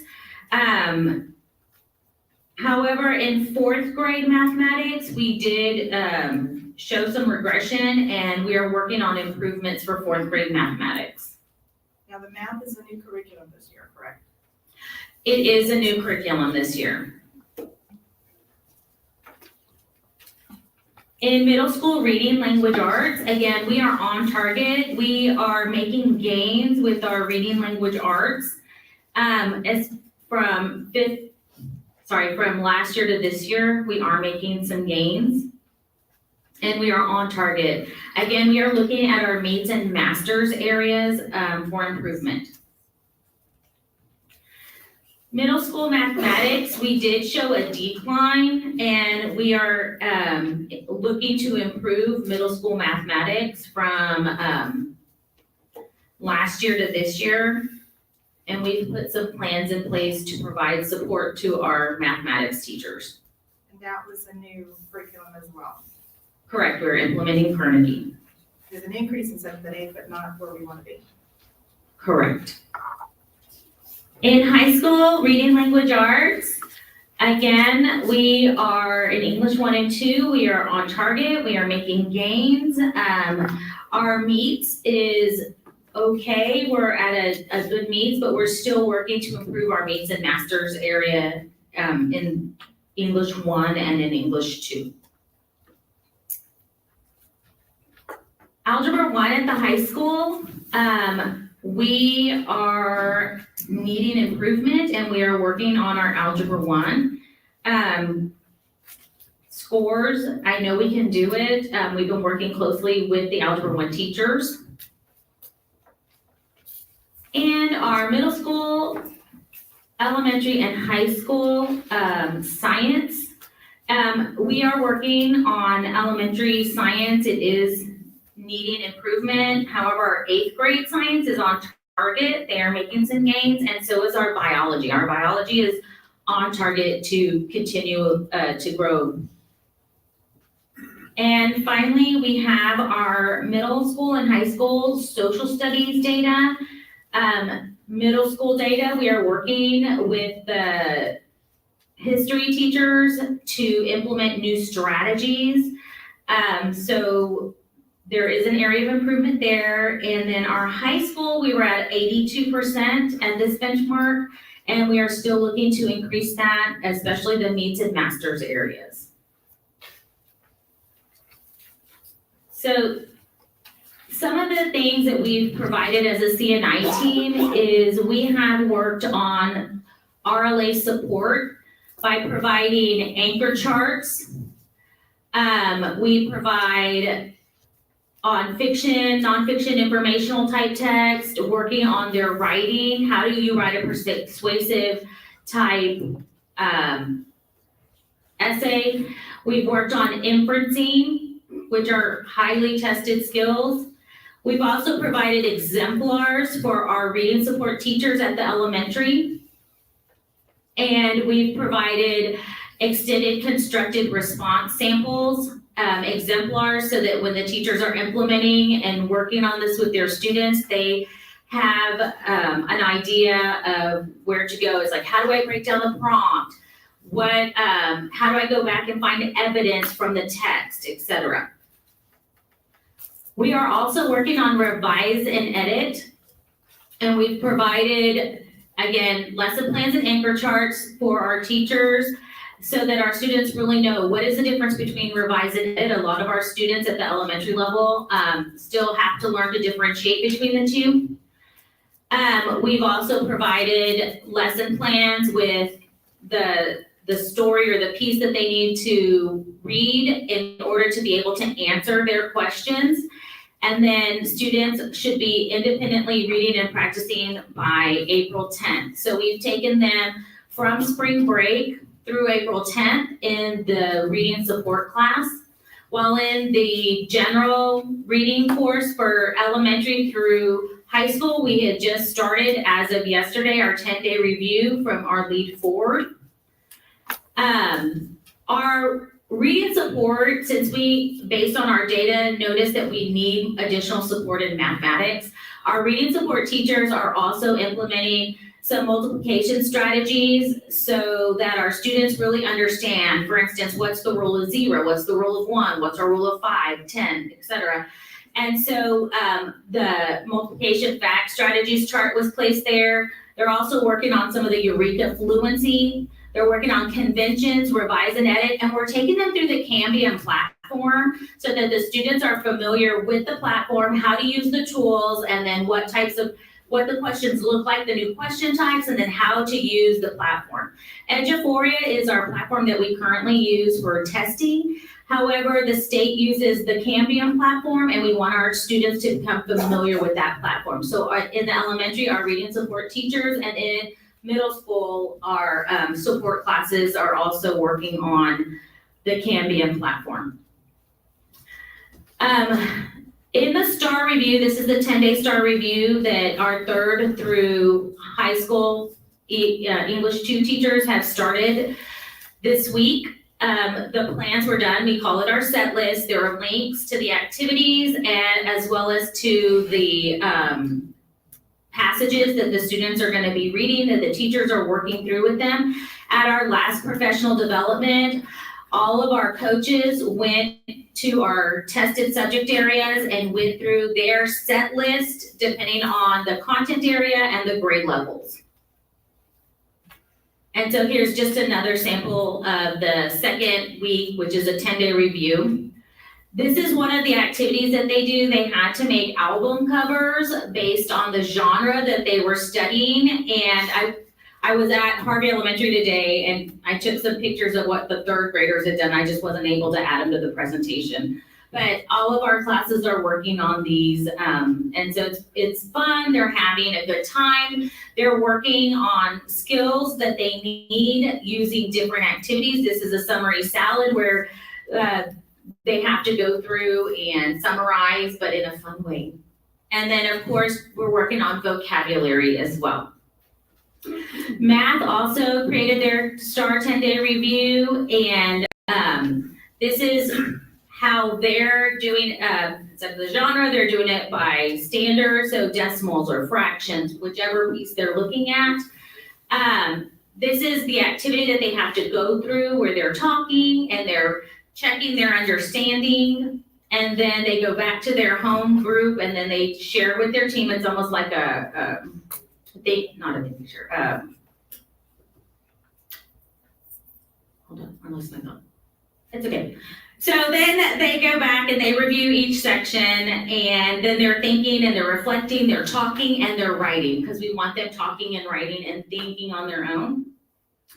These are some of the math activities that are in secondary as well. So the teachers are going through, working with them on different ways to predict which teaks are we going to do, how we're going to rewrite this question, thinking inside and outside the box. This was another lead forward strategy.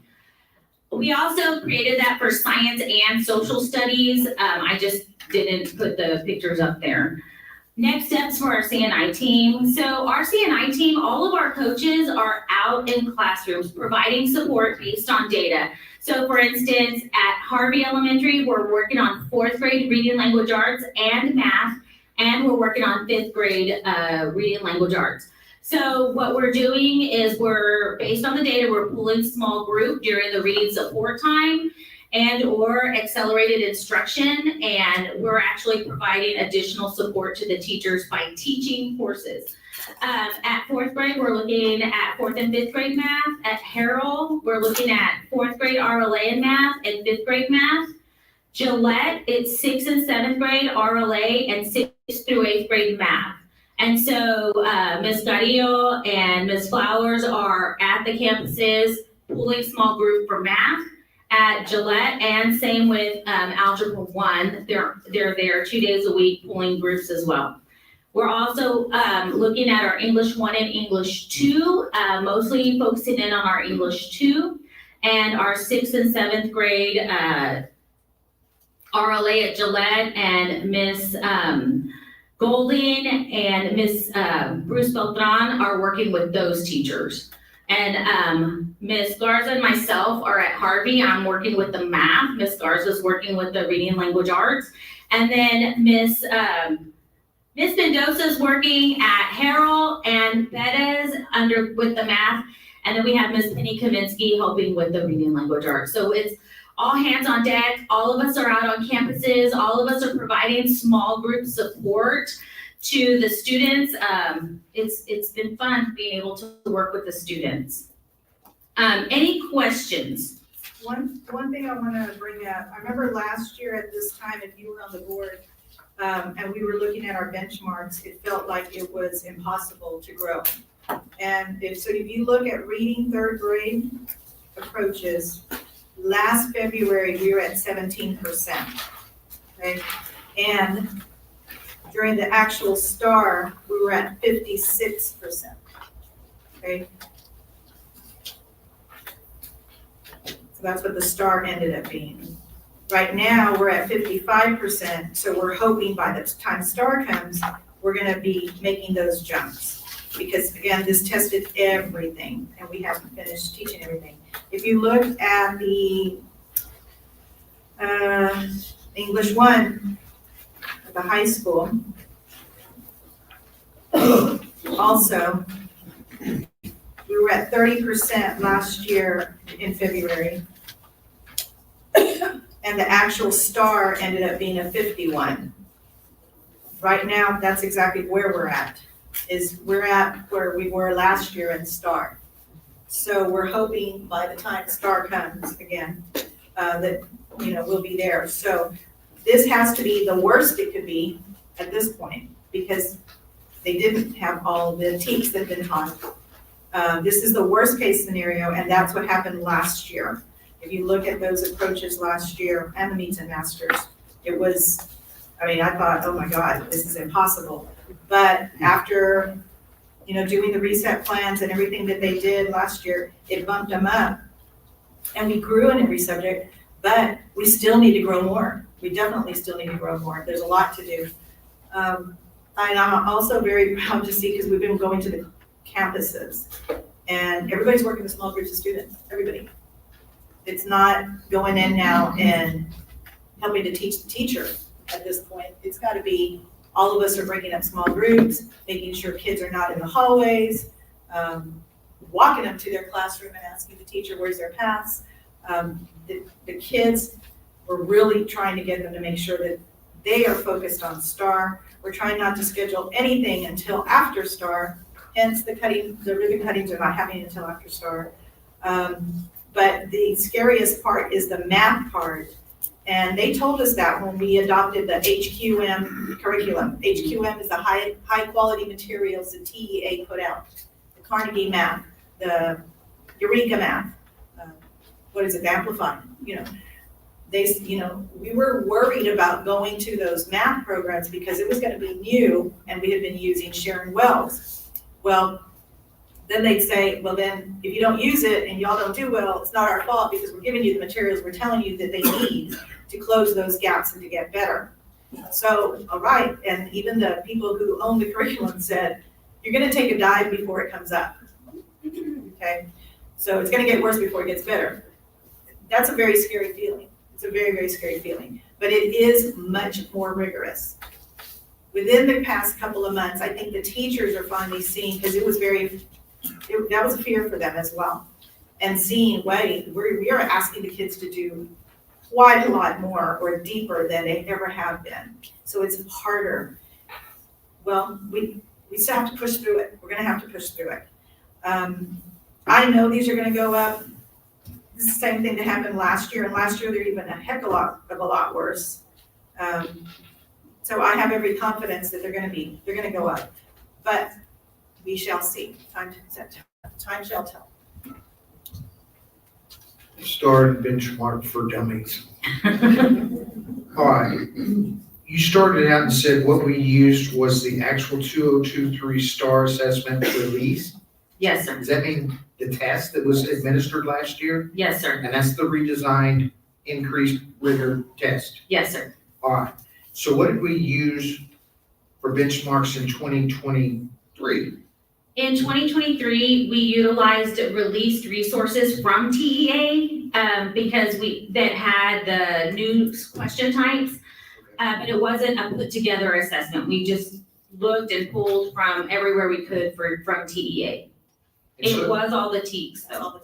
So when we took this test back in February, it's not, we're what, 2/3 through the year, but we're doing the whole test. Yes, So sir. there could be some things that haven't even been covered in classroom. In mathematics, yes. All right.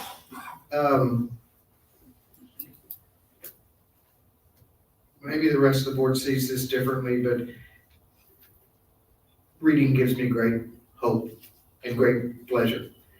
We know that traditionally this district has had a reading issue, and if they can't read, they can't take a test.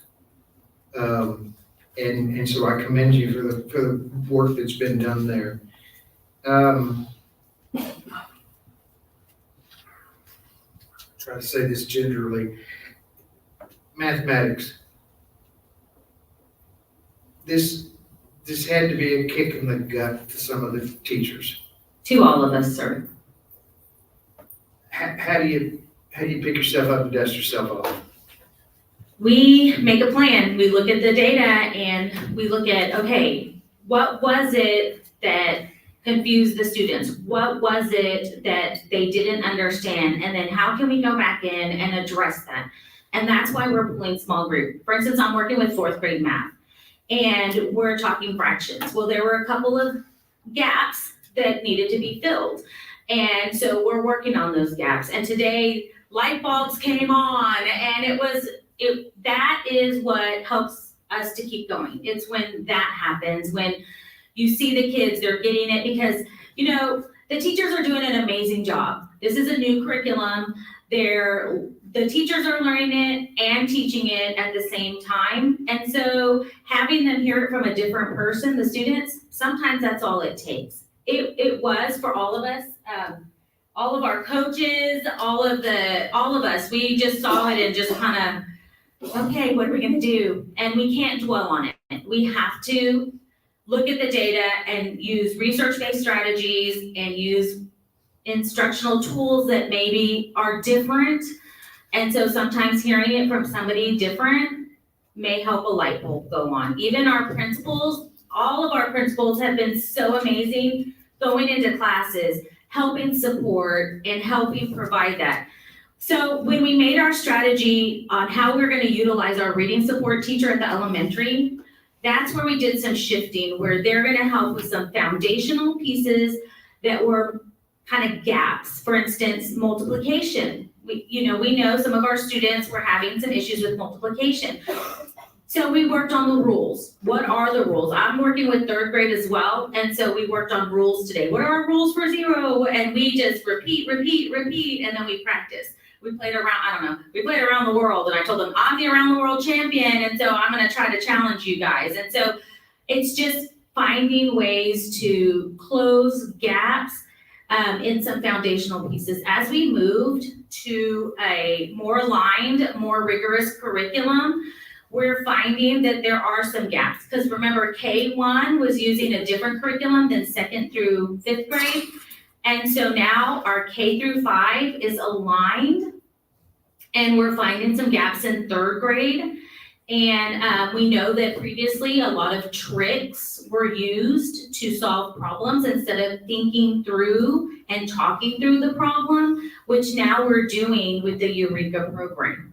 And so as we move into Carnegie, it's the same thing. We have a coach coming out. Ms. Garillo and Ms. Flowers have been on campus working with those teachers, and we're seeing gains in our 7th grade math, which was after the first benchmark, that was a huge, okay, what are we gonna do? What are we gonna do? And so Ms. Flowers was in there, Ms. Gaudio, Ms. Flowers was in there modeling, she was coaching, and we did see some gains in our 7th grade math. So we know that that is working. It's just, it's what we have to do. It's all hands on deck, and it's what we do. There's been a lot of grouping also, so like today when I was at Harvey and I went into, was it Ms. Albanez's class, 5th grade, right? Yes. Yes, 5th grade class. And she had the kids, there was one student that was up on the board doing something on the grass and actually teaching the class about the skill. She pulls me over and says, since we started grouping this way, this student has more confidence. Because before he was feeling like the way she put it, she goes, before he said he was feeling stupid. And just for the small groups, we're kind of grouping them according to, unfortunately, their ability, okay? And so they don't feel like they are the stupid one in the class, they feel like they're learning the same thing with their counterparts and they feel more confident going up there. So for part of the time they're doing that, we were very strategic in making, and I say my CNI team, our CNI team, helping the teachers make the groups. Like, Miss So-and-so, these are gonna be how your group should be. What do you think? Then they talk with them and say, all right, this sounds like it'll work. Okay, let's group them that way. Who's gonna work with this group? Who's gonna work with this group? Who's gonna work with this group? And it's all the adults getting in and actually literally working with kids. Grouping, it's like tutoring within the day. Because during the Bright Fridays, Rainbow Fridays, they're not all showing up, the kids that need to. Many of them are, but there's still some kids that we just need to pull by themselves because they're not showing up, unfortunately, for during that time. So this is what we're doing. Like I said, the thing that gave me hope is that I remember last year at this time, I can still picture it, and we saw the benchmarks, and it was like, oh my God, how on earth can they pull up from this? And they did. So I'm hoping that this will continue. Like I said, we shall see. I've got a problem because I'm still trying to understand something. Sure. And it's plagued me for some time. Okay. And you try to explain it, and I appreciate you doing that. But for instance, on elementary mathematics, we did not meet 56% and approaches 44%. That totals up to equal 100%. Yes, sir. All right. We got 75 and 25, 57 and 43. I understand that. But when we get to middle school mathematics, we did not meet 57% and approaches 22. So now all we're talking about is 79%.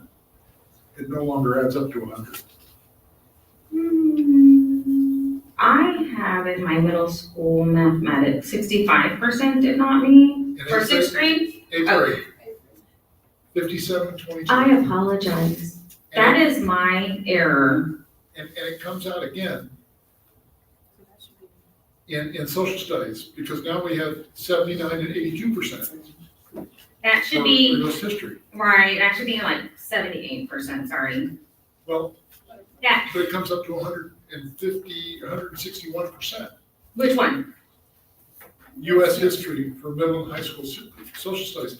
I'm just trying to say, I can't read all of these numbers, and so I don't know which one is better. 79 did not meet, and then 82. So when you look at the approaches, we added in the did not meet because that was a request. But I prefer to look at just the approaches, the meets, and the masters. If in 8th grade, we only had 25% approach, No, 70. that you give us a did not meet. I just must have done it incorrectly, that was my fault. There's one right under it. I'm saying Yes. everywhere else on there, except for a few places, It doesn't add did up. not meet and approaches adds up to 100%. So I don't know which number is right there. On the 8th grade now. On the 8th, I would look at the approaches, and that's the corrective approaches, and then, for instance, 8th grade US history should be 75%, did not. And then we had 82% in US history, so that's 18%. We did it in my head. that did not meet. So that is my error, and I apologize for that. All the other ones should be correct. But that's, and that's, I appreciate you making that, showing me what's correct. Thank you. Yes, sir, sorry. I'll fix it. As we prepare for testing, I'm sure that it's already being done, and setting up the groups throughout the district up into the high school. We had some students that weren't tested because they didn't go to tutoring and didn't retest in December. Are we gonna capture those in the spring? Yes, sir, every student is testing in the spring. 100% in spring? Yes, sir. And we've met with the high school, we put a plan in place with the high school. And they've actually put a plan together where the students are coming in, they're still pulling small groups now, but every student is testing in the spring. And it's regardless of tutored or not? Correct, yes, sir. All right, thank you. Yes, sir. We'll only have anecdotal information at this point. Later, we'll have actual test results. But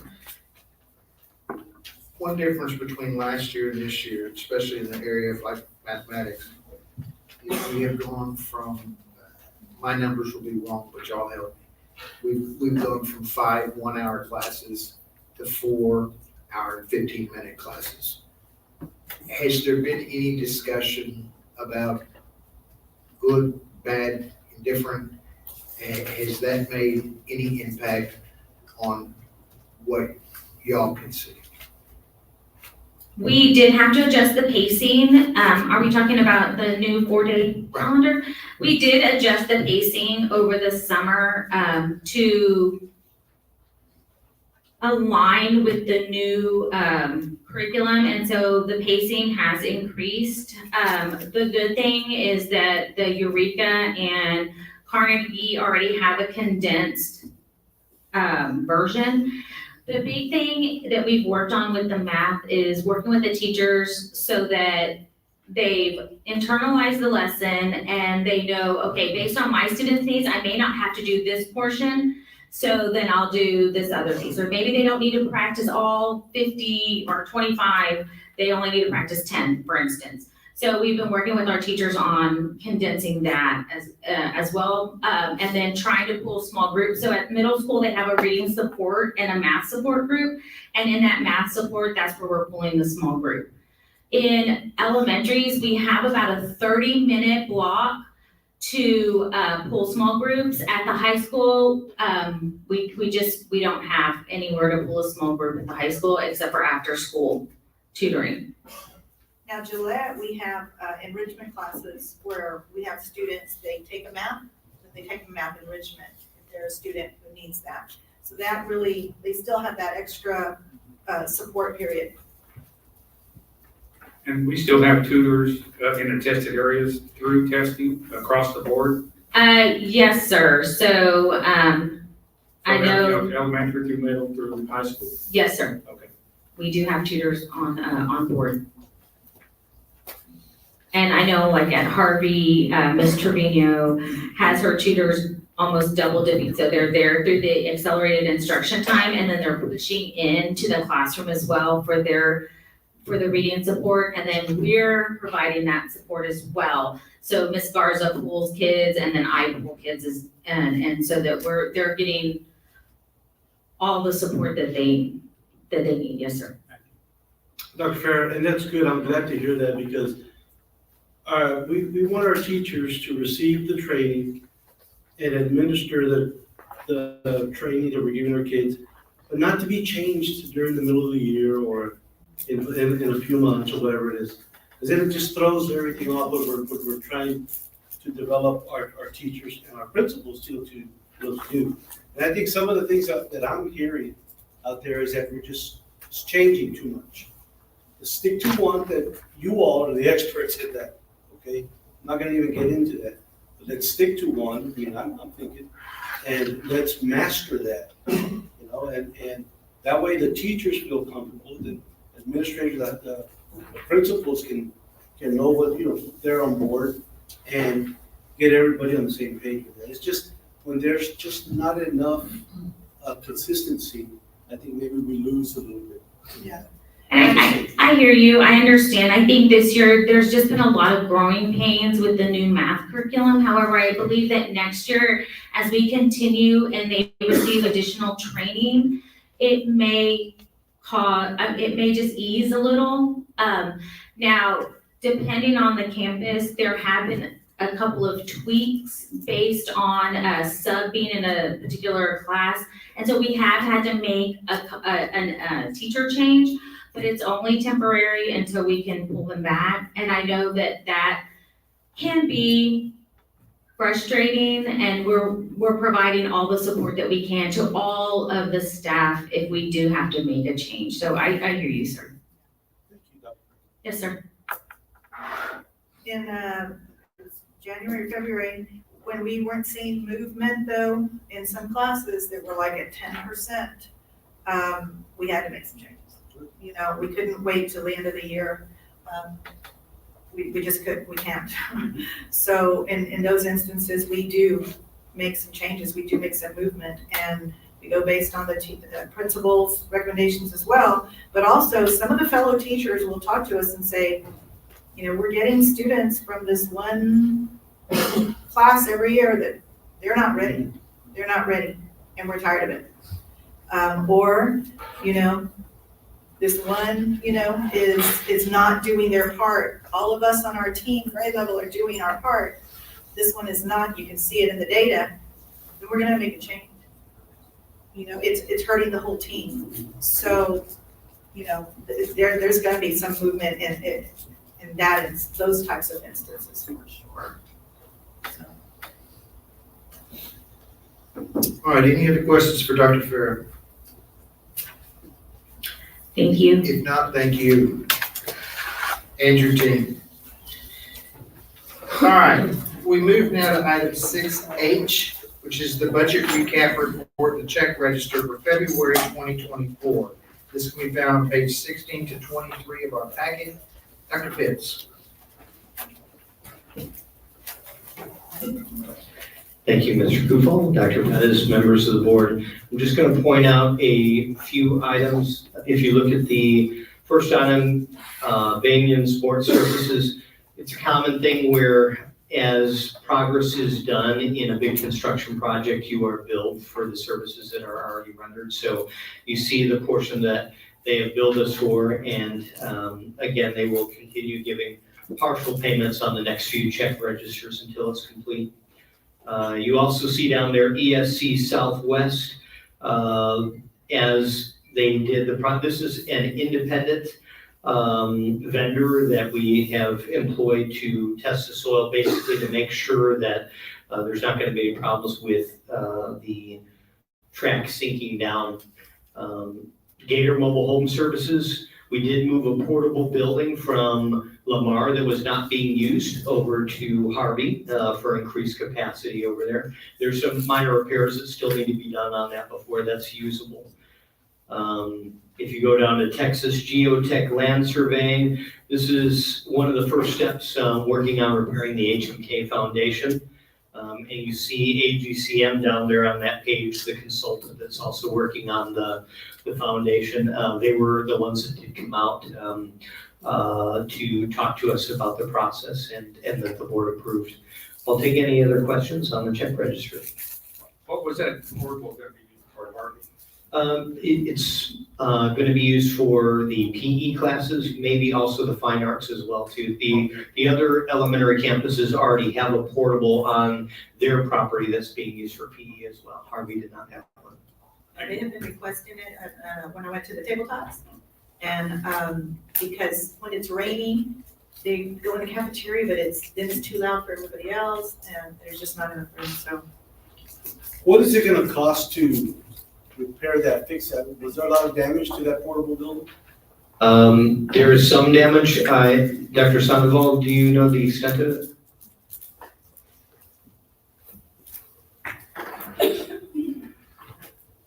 Thank you, Dr. Pitts. There are some roof repairs that we need to make, Mr. Garcia, to the current portable. We're also going to build a bathroom in there so the kids can use the bathroom while they're having their PE class. And then we've got to put install the electrical for work. inside the building. We're also gonna do, a floor, to patch the floor, make sure it's good to go. But, just wanna make a correction, Dr. Pitts. We did get that portable from one of our schools, but it was Nick Roberts, just wanna clarify that. But, it actually, we were getting quotes of $60,000 to move and get a new building, or not a used building. We felt that the one we had in place already was good. We got it moved for about, was it $10,000? And we just have to make those revisions or repairs to the actual facility to get it up and running for our kids. Was it placed in an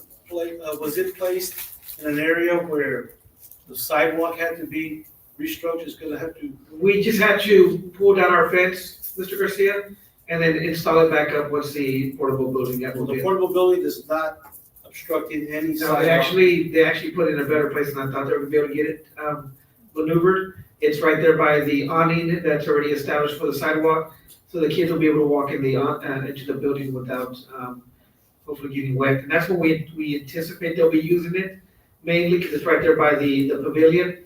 They'll be using it in those days when it's wet, it's really cold, they'll be able to, be indoors and still have physical activity. Thank you, Dr. Sullivan. You're welcome. My question is about the track. I have no problem with this. I don't want to spend that much money, but I understand that you wrote a check for $476,000. But you said we're gonna get more bills as time goes on. That is How correct. much more do we expect and how close to being on budget are we? Which way are The total project was $1,063,000 and we are on budget. Thank you. You're welcome. All right, any further questions of Dr. Pitts on the check register? If not, thank you, Dr. Pitts. We move on to item number 7, which is new business. 7A, by common consent, the board agrees to consider as one action item the following: approval of special meeting minutes of March 5th, 2024. It's can be found on page 24 to 26 of our packet. I have a motion to approve. So moved. Motion made by Mr. Morales, seconded by Mr. Chapa. Any further discussion? If not, all those in favor say aye. Aye. Motion carries 7-0. Is anyone opposed? Sorry, I just asked for. Item 7B, discussion and possible action regarding donation from American Legion Post number 99. This can be found on page 27 of our packet. Dr. Pitts. Thank you, Mr. Gufon. We had a donation, generous donation from the American Legion Post 99.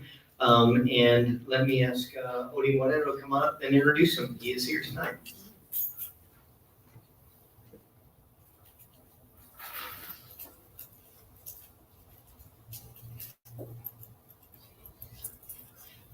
Good afternoon. It gives me great pleasure to present one of our veterans in the community.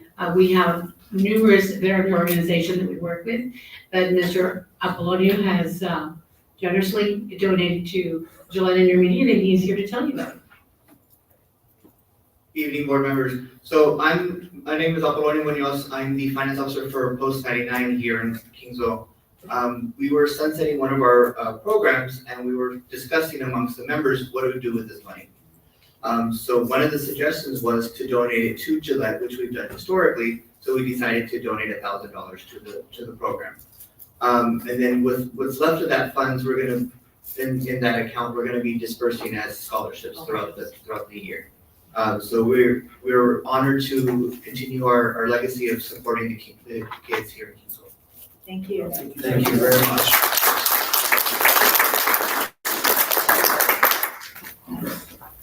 All right, in order to accept the donation, we need a formal motion approving. So moved. Motion made by Mr. Garcia, seconded by Ms. Salinas. All those in favor say aye. Aye. Any opposed? Motion carries 7-0. Item 7C, discussion and possible action regarding National Library Week proclamation, to be found on page 28 to 29 of our packet. Dr. Bessanice. Thank you, Mr. Kupal. The week of April 7th and 13th has been designated as National Library Week. I'll be reading the following proclamation. Whereas libraries are not just about what they have for people, but what they do for and with people. Whereas libraries have long served as trusted and treasured institutions, and library workers and librarians feel efforts to better their communities, campuses, and schools. Whereas librarians are leaders in their institutions and organizations, in their communities, in the nation, and in the world.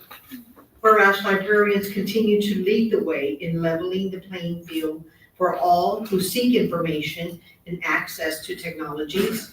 Whereas libraries and librarians look beyond their traditional roles and provide transformative opportunities for education, employment, entrepreneurship, empowerment, and engagement, as well as new services that connect closely with patrons' needs. Whereas libraries and librarians lead their communities in innovation, providing STEAM programming, maker spacers, and access and training for new technologies. Whereas libraries are pioneers supporting democracy and affecting social change with a commitment to providing equitable access to information for all library users, regardless of race, ethnicity, creed, ability, sexual orientation, gender identity, or socioeconomic status. Whereas libraries lead in working with diverse communities, including people of color, immigrants, and people with disabilities, offering services and educational resources that transform communities, open minds, and promote inclusion and diversity. Whereas libraries, librarians, library workers, and supporters across America are celebrating National Library Week. Now, therefore, be it resolved that the Board of Trustees of the Kingsville Independent School District hereby proclaim National Library Week, April 7th through the 13th, 2024. We encourage all residents to visit the library this week and explore what is new at your library and engage with your librarian. Because of you, our library leaders, libraries transform. All right, Board, you've heard the proclamation. Is there a motion to approve the proclamation regarding National Library Week? Motion made by Ms. Salinas, Second. seconded by Mr. Ruiz. Any discussion? Not all those in favor say aye. Aye. Any opposition? Motion carries 7-0. Thank you, Dr. Bessanice. Item 7D, discussion and possible action regarding the 2024 Election Services Agreement with Claiborne County. This can be found on page 30 to 35 of our packet. Dr. Pitts. Thank you, Mr. Kufal. We are bringing this agreement for the collaboration with the county. The services they will be providing are, number one, the leasing of the voting machines. They are continually providing technical assistance. They will be providing election workers during early voting and on election day for the central counting station, whereas Kingsville ISD directly employs the judges, alternate judges, and clerks that we have in our polling locations. The estimated cost for this, total estimated cost is under $15,000 for this, probably be closer to 13 to 14, but I say 15 just to be safe. We have budgeted $25,000 total for this election. So in addition to the 15,000 or less that we anticipate for the county, we also have to hire our own judges, alternate judges, and clerks at the polling locations, and we have to purchase supplies for the election as well. We're talking signage and postings in the newspaper and things like that. So again, total estimated cost for this is under $15,000. I'll take any questions that you might have. All right, if there are no questions, do I hear a motion to approve the 2024 Election Services Agreement with Claiborne County? So Motion made by Mr. Garcia, I'll second motion. seconded by Mr. Glusing. Any discussion? Not all those in favor say aye. Aye. Any opposition? Motion carries 7-0. Item 7E, discussion and possible action regarding the interlocal student transfer and tuition agreement between Kingsville Independent School District and Ricardo Independent School District for the 2024-2025 school year. This can be found on page 36 to 38 of our packet. Dr. Pitts. Thank you, Mr. Kufal. This agreement does several things. One, on our end, we are required to transport students to and from the Ricardo School. On the other end, it allows us to recoup the maximum tuition rate allowed by TEA, which last year was $6,209 with about 44 student sets. We're talking over $200,000 that this allows us to recoup.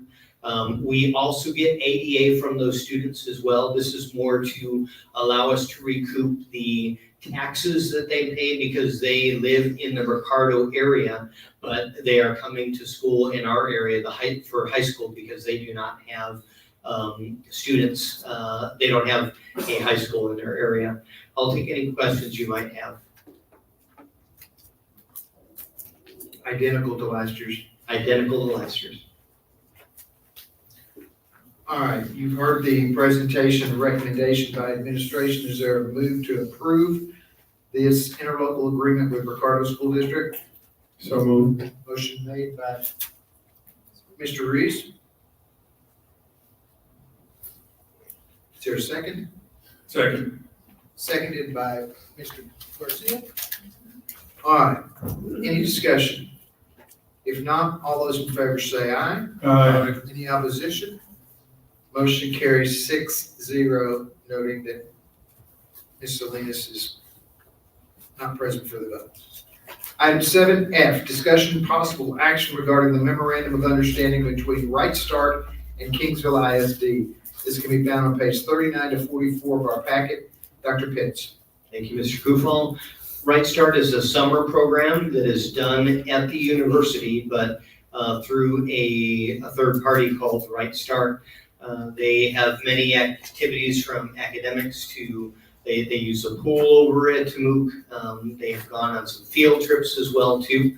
The only requirement for us is number one, to pay for one staff member for the summer.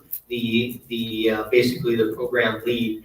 The rest of the staff members are paid for through Right Start. There is a tuition to students, but again, the tuition is very minimal for what is provided. The other requirement is that we do bus them on the field trips, and we also do bus them from their campus to Tamook as well. I'll take any questions you might have.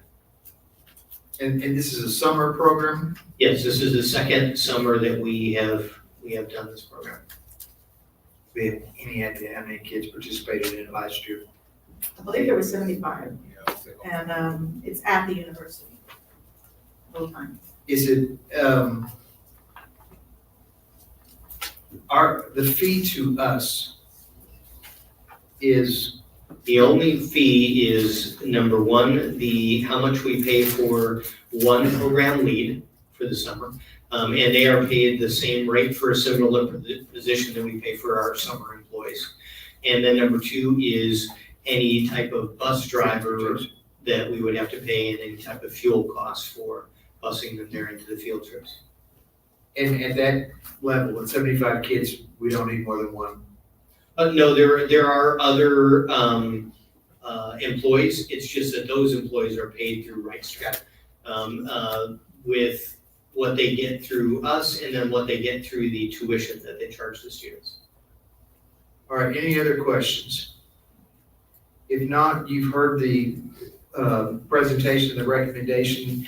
Is there a motion to approve the memorandum of understanding between Right Start and Kingsville ISD? So moved. Motion made by Mr. Ruiz. Second. Seconded by Mr. Morales. Any further discussion? If not, all those in favor say aye. Aye. Any opposition? Motion carries 6-0, noting that Mr. Chapa is not present for the vote. We move now to item 7G. Do we need to take a break?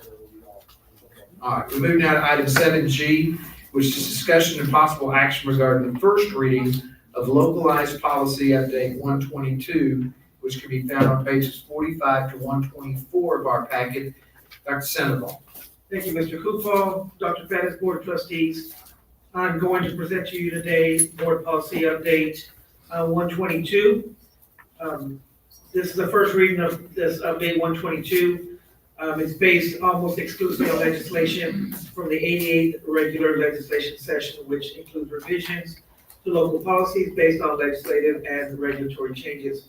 What's included in this update are topics of cyber security, safety and security, employment practices, special programs, compensatory services and intensive programs, accelerated instruction, compulsory attendance, medical treatment, crisis intervention, and student records. So there's 10 different policies that we'll be looking at that are either deleted, added, or revised as part of update 122. The first policy we're gonna look at is CQB local, which is based on the new notification requirements imposed by House Bill or Senate Bill 271. The security breach notification provisions have been revised to be included in this policy. And just a reminder, you guys, all your policy updates you got a clean version and the annotated version in this packet. So if you want to see the specifics on what was changed, you can see that in the packet. CSA local, this new local policy on facility safety and security includes recommended provisions addressing audit of building access codes to comply with the commissioner's new school safety rule for facilities effective last May 31st, 2023. We've been doing that already. It just got updated in the policy recently, but it's with the expectation that we, as a district, have been complying with. We do our weekly updates and sweeps, and we have to make that available to the audit when the audits are being conducted here in the district. Policy DC local, House Bill 1789 creates nepotism exemption for hiring bus drivers regardless of county population. If the board approves employment, TASB recommends adding a note referring to DBE legal, which is already added to the annotated copy concerning nepotism. To this policy that delegates hiring authority for non-contractual employees to the superintendent as a reminder of the special requirements related to this nepotism exemption for bus drivers. EHB local, the new provisions are recommended to comply with House Bill 3928, which requires the board to adopt and implement a policy requiring the district to comply with all rules and standards adopted by the SBOE and guidance published by the commission to implement the program to test students for dyslexia and related disorders.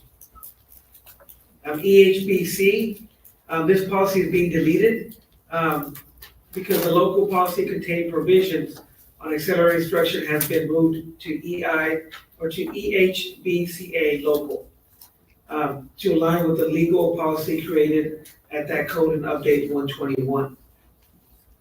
EHBCA local, this is the one they just referred to.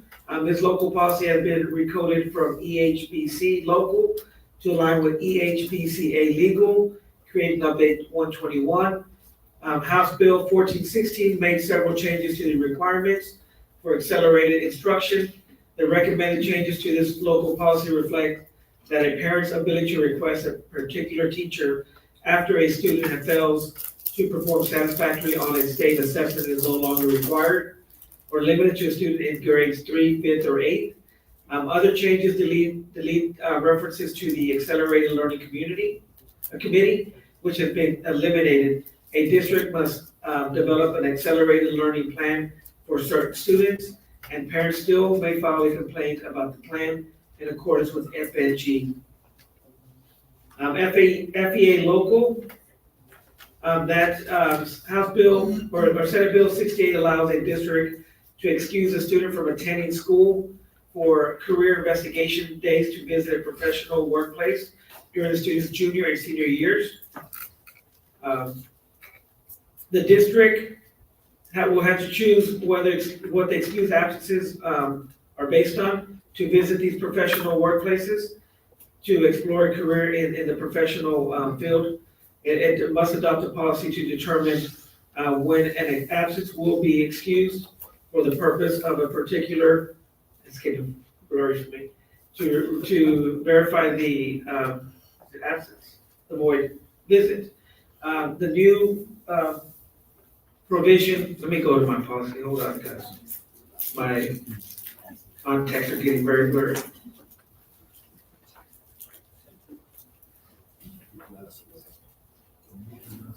Yeah. A new provision offered for the board's consideration at career investigation permits for such absences for the maximum amount allowed in law up to 2 days during student's junior and up to 2 days during student's senior. If we decide to adopt that policy as written, we're good. But if we decide to make it less days, or we decide to not allow any days at all, we definitely need to make a decision before approving this specific policy. So that would be something that the board would have to discuss and make a determination on that. FFAC local, the recommended revisions to this policy are based on SB 629, which requires a district to adopt a policy regarding maintenance, administration, and disposal of opioid and antagonists at each campus that serves students in grades 6 through 12. The administration will need to contact TASB if the district chooses to implement this policy at campuses serving students in grades below 6. So the current policy is only written up from 6 and above. So we decided to do our elementaries, and we definitely need to make that change to the written policy and reach out to TASB to make that change. FFB local, recommended revisions to this local policy on crisis intervention include the following. In accordance with House Bill 3, provisions have been made or been added to student reports to require each campus to establish a clear procedure for students to report concerning behavior by another student. And this is based on the things that a student would report as a potential threat assessment. And we do have those procedures in place. Revisions and employee confidentiality are based on House Bill 1720 and allow employees to report a potential threat to elect to keep their identities confidential. FL local, House Bill 1460 repeals provisions related to the accelerated learning communities. The references to the accelerated learning communities have been replaced with references to the accelerated education plan that now must be created for certain students who fail to perform satisfactorily on state assessments. Sorry. Do we have any questions regarding those 10 local policies that? I actually have a question, if I may. For FEA local, SB 68 allows students an excuse for attending a career investigation. Is that in addition to like college visits that they have, or is it? That's in addition to, correct. In addition to. Also driver's license, they want to go get take their test. This is in addition to what's already allowed in that FEA local. Thank you. That's what I have a problem with. In your discussion, you said that we still have to, in the future, decide what we want to do. But I'm reading this here, the district shall excuse a student. So, and then in your conversation, you said we may or may not excuse a Yeah, student. the policy is currently written, it's a blanket policy that are written across the state for local districts. If we choose to do less than 2 days or no days at all, that is a local decision that we make. But the most that they'll allow is 2 days, but we could do less if we choose to do so. Well, but that's my concern here, is if we're adopting these now. All right, this is the first reading, and what the legislature said is that you can allow up to 2 days to do this. And so TASB has written this policy to allow for those 2 days. We can certainly change that, lessen it if we want to, but we would have to alter this policy. Right, that's what I'm saying, so at the time that we adopt it, we have to fix it. If we want to. This first reading and that a motion can be made to make the change to 1 day or no days. And then the second reading, I bring back and have that adjustment on it. All right, I've got a whole series of questions, I apologize, but I went through all of these.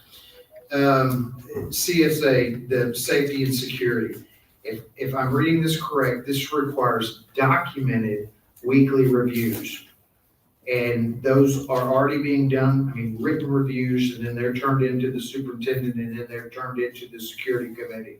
But we've got that documented for every campus, the weekly review is actually being done. That is also being reviewed, Mr. Kufal, when we have the audits at the campus that are being conducted by TA. They do ask you to review those reports while on site. All right, DC local, because we delegate to the superintendent the hiring of bus drivers, we don't really have to be concerned with this, but she does, correct? It basically gives the superintendent the authority to hire someone that is related to her in that capacity, hire someone that is a bus driver. Got it. Specifically. We chose not to adopt a policy on that. EHB local, the curriculum design for the special programs. We have to comply with all the rules and standards adopted by the State Board of Education and guidance dealing with testing students for dyslexia and related disorders. My question is, are these guidelines clearly communicated from the State Board of Education? Do we know what they are? I mean, are they clear in their communication for what's required there? Because we gotta comply with it. That's correct. Ms. Zimmerman, you got an answer to that, Dr. Farrer? I have somewhat of an answer, because we're shifting dyslexia from me to Ms. Zimmerman. But the new dyslexia handbooks have come out, and there has been recent training on the expectations for assessment. It's been changing over the last 2 years. And so we have been keeping up to date with those changes.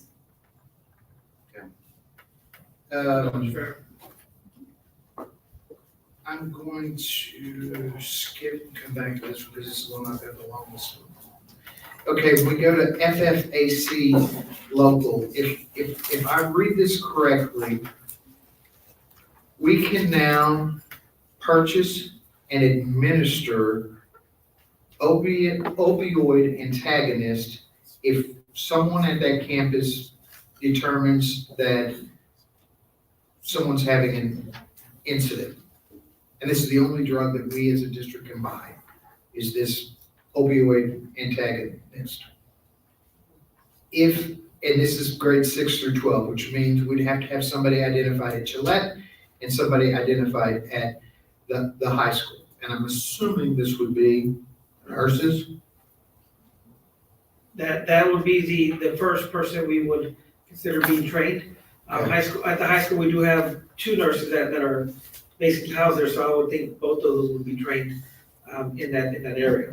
All right, so once again, state has enacted this, but we don't really have any training or, any real clear guidance on what all this means, but got it. All right. FFB local, student welfare crisis intervention. I get the part about the employees wanting to be exempt. I get that.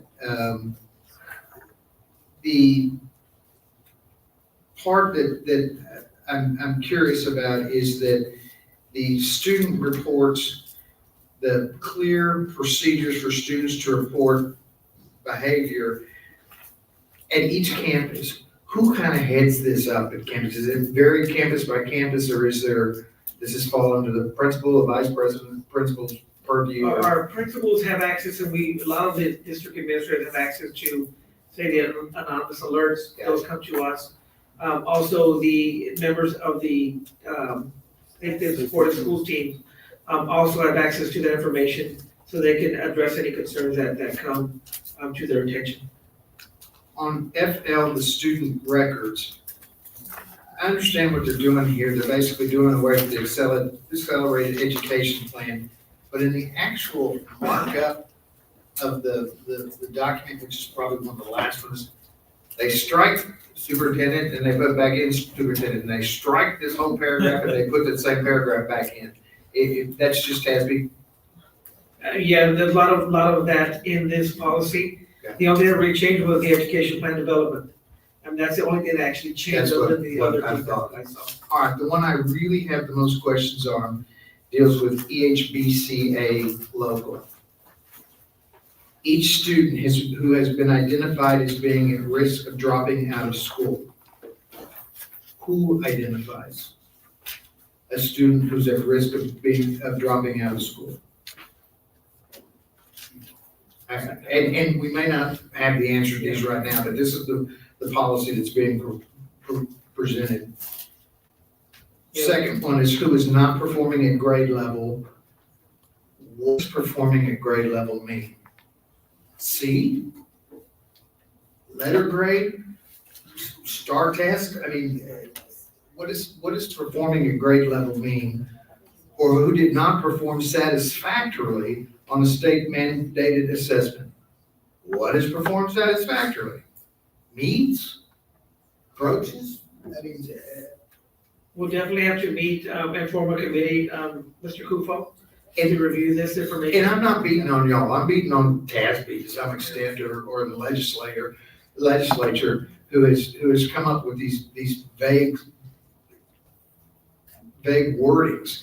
The district shall provide accelerated instruction in accordance with law. What law?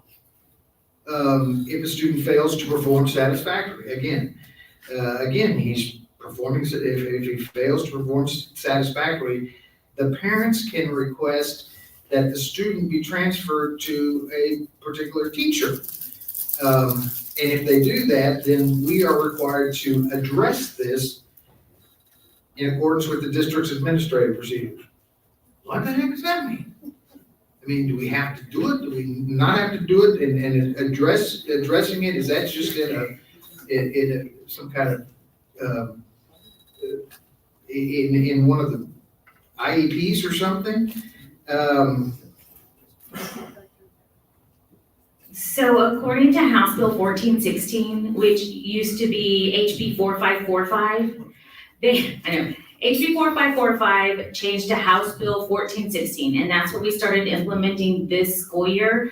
So any student who does not perform satisfactorily, basically does not meet on the STAR test, those are the students that we had to look at, and we had to then look at, did they not perform satisfactorily, or they did not meet on the STAR test for 2 years in a row in the same area, so reading in 6th grade, reading in 7th grade. We then had to create an education plan for each of those students. And so we have a procedure in place where we work with our principals. And so I provided them the list of each of the students that did the plans, and then they worked with their teachers to create those plans. So in that aspect, I believe this is referring to, especially when it comes to the accelerated instruction, is HB 1416. All right, and that plan is communicated to the parents? Yes, sir. Okay, and I get it, and that's what the very fourth paragraph says down there about the 2 years in a row. But further up is where it talks about, and not only those, but the ones that are at risk of dropping out or they're not performing at grade level. And so I just think there's some ambiguity there that somehow we just need to find out. Add more specification in the policy. And the only thing I wanted to answer was there is an at-risk criteria that is identified through the state that the campuses have to follow, whether they're homeless or, there's a whole list of different criteria for, at risk. And so that helps us also identify those group of students that could be at risk for falling even further behind because of those characteristics. But other than that, Dr. Sample, I don't have any questions. Thank you, Mr. Gupta.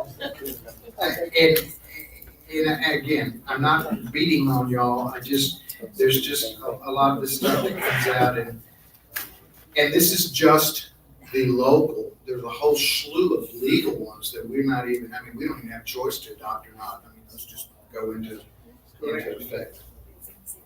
All right. Ladies and gentlemen, this is the first reading of localized policy update. And although I've posed some questions, I don't think these should stand in the way of us approving the first reading of this in accordance with the policy that's been presented regarding the allowance of 2 absences for career-associated investigation by a student. I'm going to propose that we adopt all of the policies as proposed in the first reading, including the 2 days that some criteria would have to be established for at some point. But that this allows us to at least get this first reading under our belt. So I will make that motion. Second. Motion's been made by Mr. Kufal and seconded by Mr. Chapa. Any discussion? If not, So this just saying it's been read. We're not adopting it, it's just. that's correct. It's been read. To be adopted, it has to be read twice. If we are inconsistent with the 2 readings, in other words, if we make any changes between now and the second one, we can forego that an additional reading. We'll just have to note it at that point in time. And I would suggest that if we've got areas that we do want to either explore some options or to have some clarity, that we make that known to administration as soon as possible so that we don't get to the end of a second reading and not be able to adopt something. But this is just for the first reading of this policy. The motion has been made and seconded. Any further discussion? If not, all those in favor say aye. Aye. Any opposition? Motion carries 7-0. Item 7H, discussion and possible action regarding the 2024-2025 KISD instructional calendar. This can be found on page 125 to 126 of our packet. Dr. Sandoval. Thanks again, Mr. Kufal, Dr. Pettis, Board of Trustees. I'm going to present you today the instructional calendar for the 2024-2025 school year. And kind of give you just a little brief, background of what we went through, look at the 2 options that were being presented, and then we'll end with the recommendation being made by the administration. So as we always begin our calendar process, we start at the DIC. We take the information, let the DIC make, recommendations, bring information from the campuses. We've been doing that, here in the district for many years. This is our team. We've got a team of 51 representatives from the district, from each campus. We've got parent and business representatives as well. The timeline and details of the 2024-25 calendar planning and decision process. Well, it started on November the 8th when we sent out a survey to our staff and our students, and then ultimately we sent out to our parents to get feedback on the current calendar, because we want to start getting a feel for how is this calendar actually working for you as a student, as a parent, and as a staff member. Got a lot of feedback from those initial surveys, and that was just an opportunity for us to take that back to the committee when we met to start looking at potential options for the upcoming school year. So the first meeting we had was on November the 15th.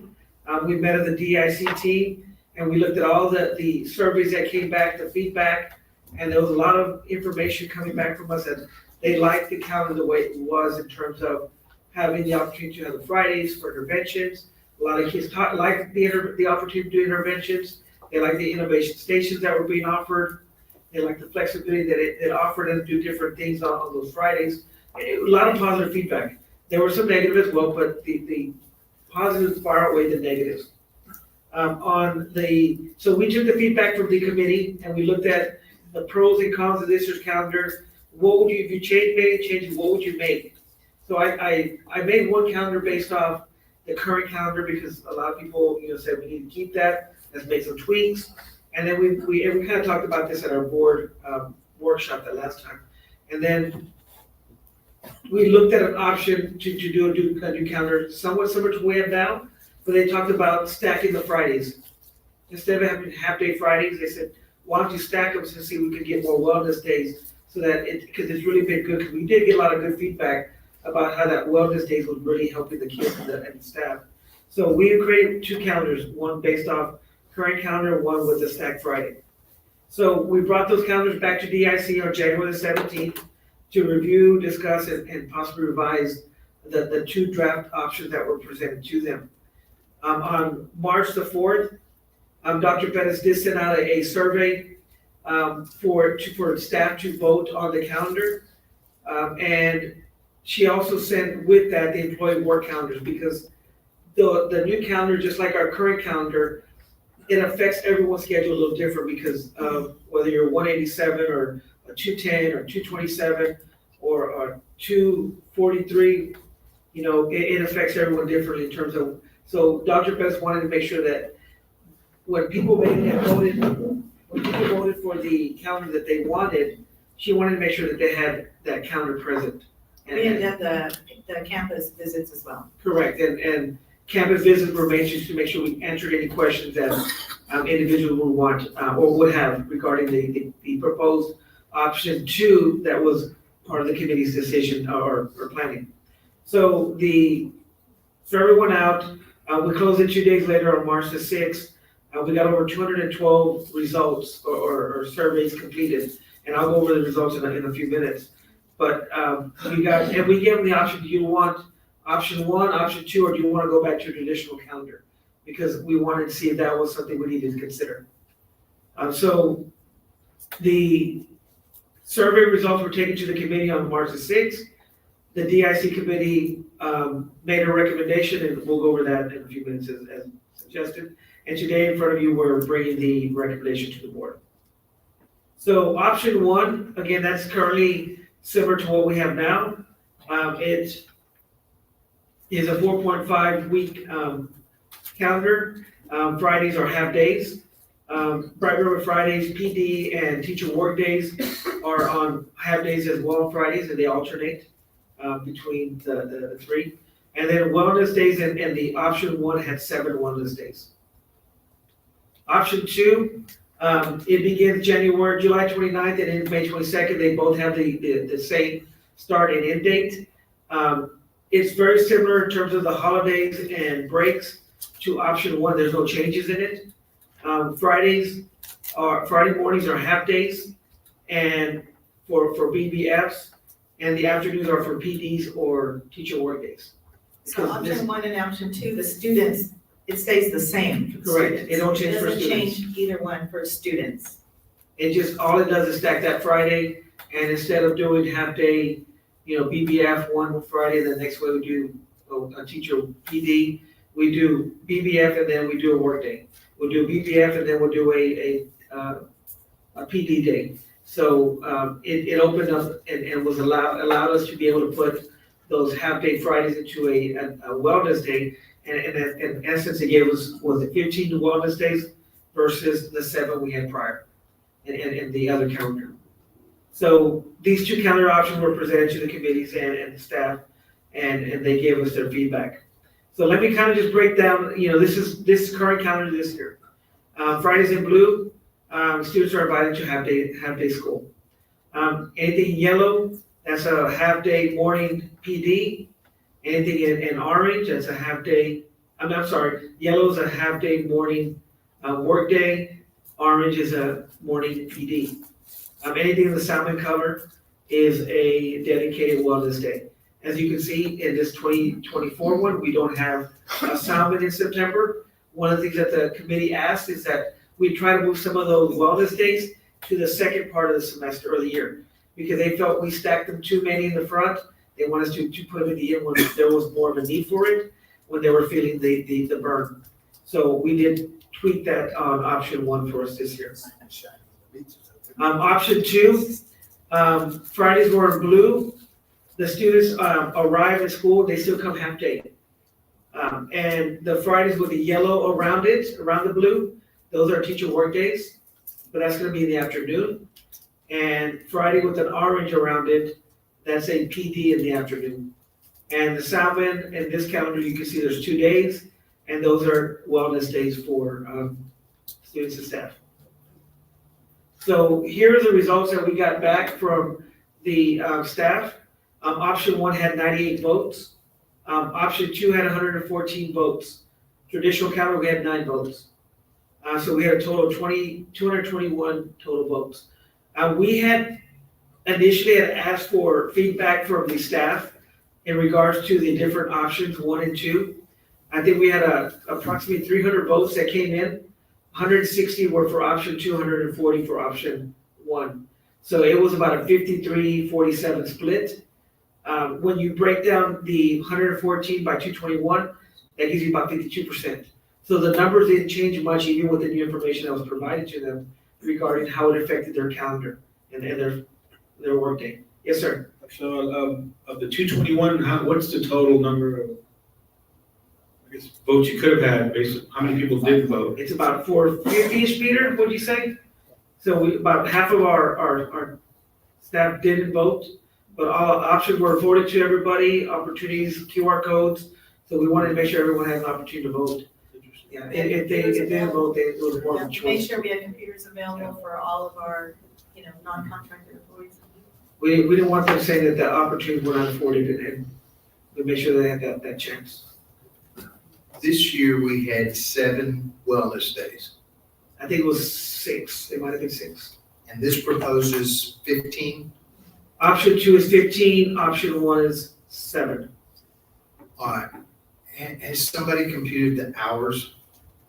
Yes, we went through every single employee's calendar to make sure the hours did not change at all from last year to this year for every single group. Okay. And are we moving toward kind of an hour-based rather than a day-based in a lot of our literature? We are working toward that and we'll be bringing something to you in the future. So we want to continue to work with our partners in the community that have helped us during this year. CIS, Boys and Girls Club, the Oscar Cantu Boxing Club. They've been really supportive and helping us meet the needs of our students here in the district. And we're not where we needed, but it's not perfect yet. It's not a perfect process. But it's definitely, we've got a system that just needs to be tweaked a little bit to continue to serve those kids on those specific days where they're needing to go somewhere or they're needing to be supervised in some capacity. So we'll continue to develop that and work that in the next year.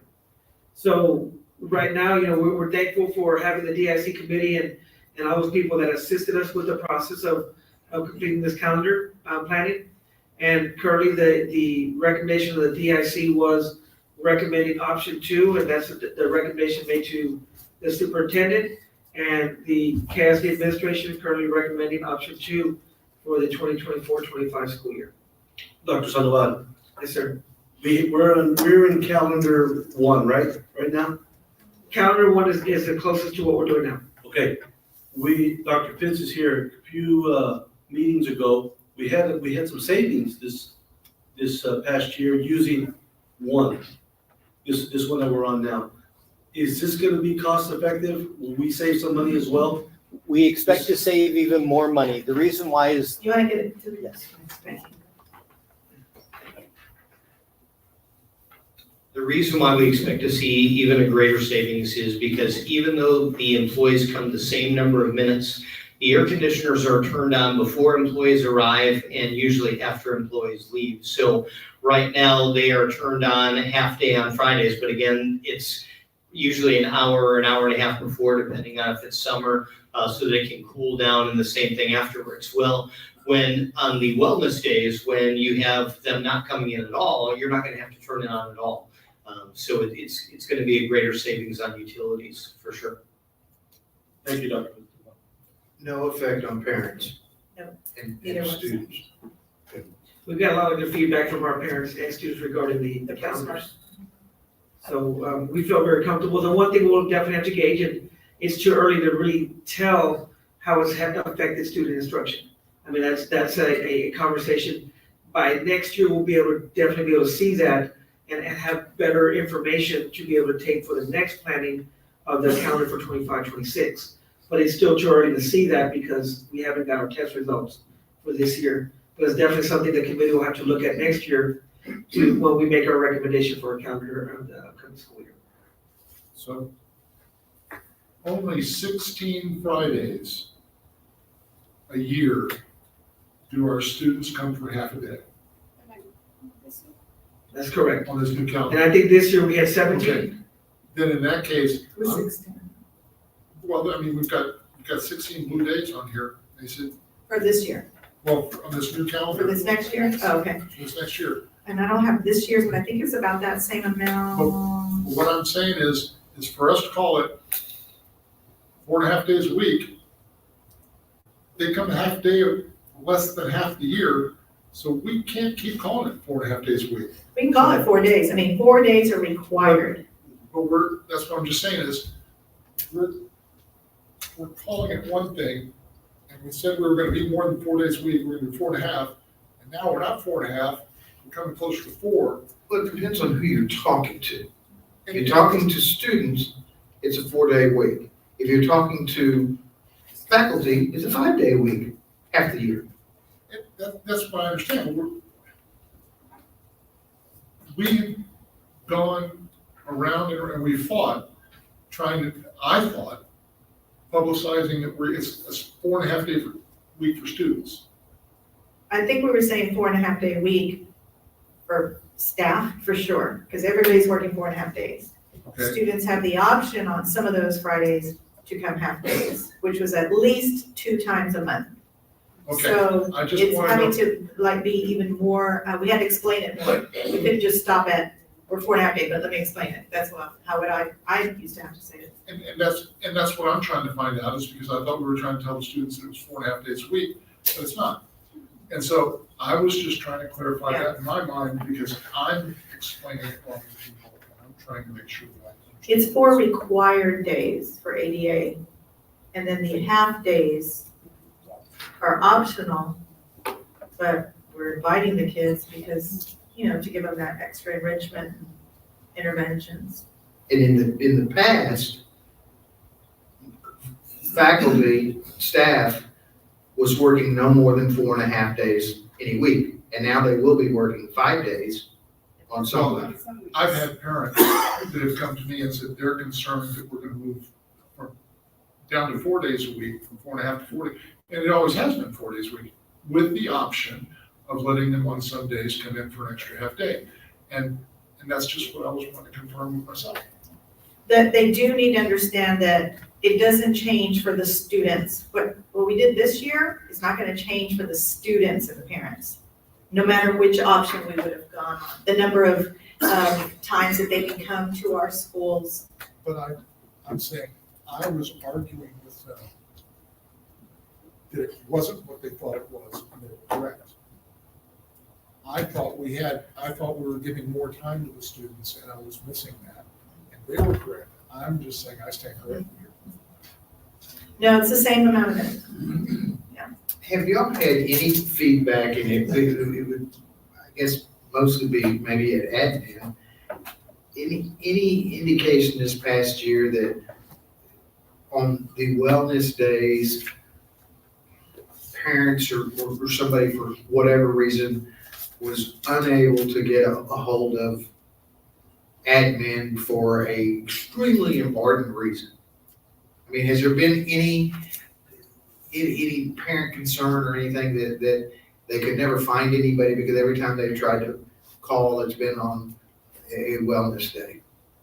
Not specific for that Friday. I mean, you might hear that at a certain campus, no one ever answers, or Central, no one ever answers. That's not the case, where there's always people here.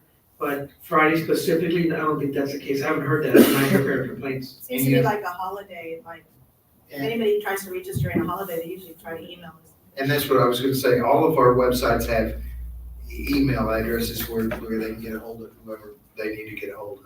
Well, right on the front of the website, it says, they can ask a question or assistance, and that comes directly. I just didn't know. I hadn't heard it. I just wondered if anyone else had heard that they were.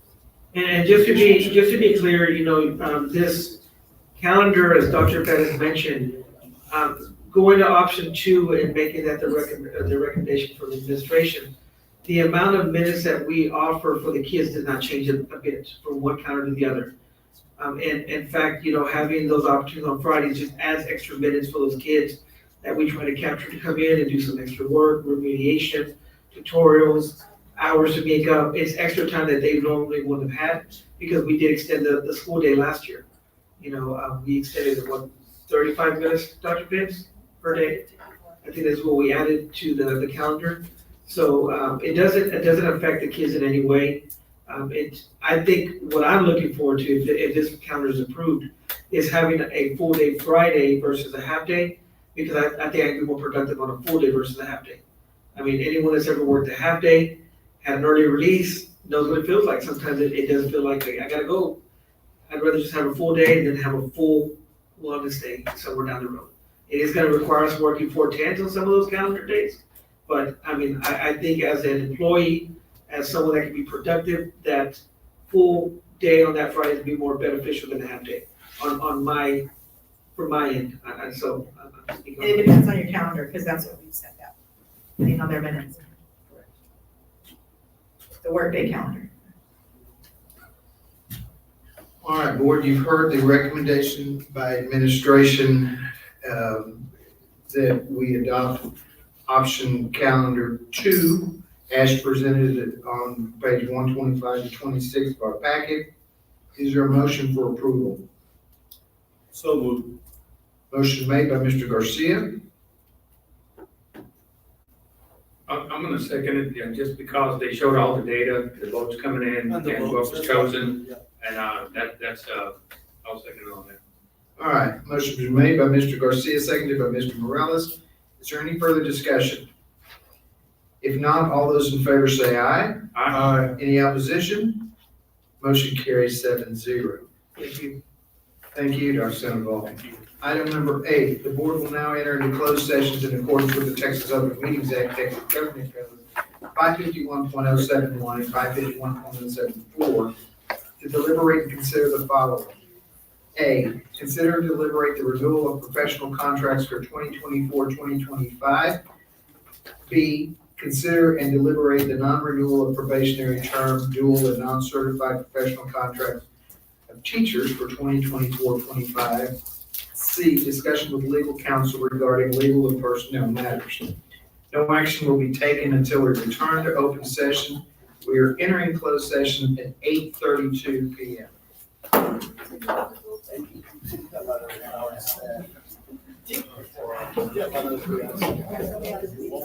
Nick's drinking a Dr. Pepper, but he's all right.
We're We're gonna be there with the judge, gonna get a check for $5 million. I'm going there. We now return to open session to take necessary action on matters the board may discuss in open session and upon which action may be taken. We're Mr. returning. President, if possible, let's stay in executive session. Yes, sir. There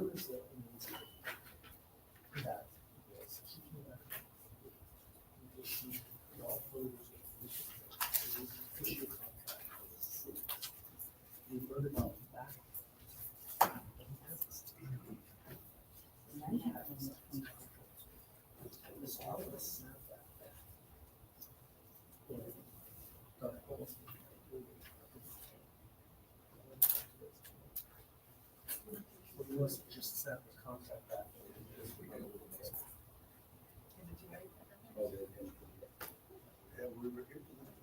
Really? Can we legally do that? Yeah. And he's not. He's not certified, but still has to be kind of the contract. He's on two. No, he's not certified. Oh, perfect. Yeah, he's an assistant. Okay. So we'll just wait. His name is. Yeah.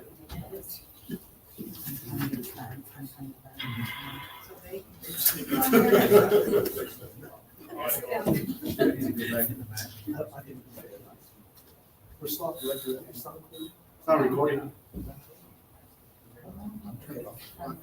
It's not recording. No. I'm just making sure. No, thank you. No, not yet, please. Okay.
Way to go, Dr. Holt, good job. Gotta give this.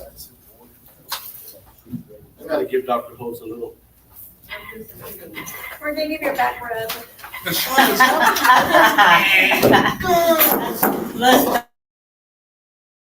Return to open session. That sounds.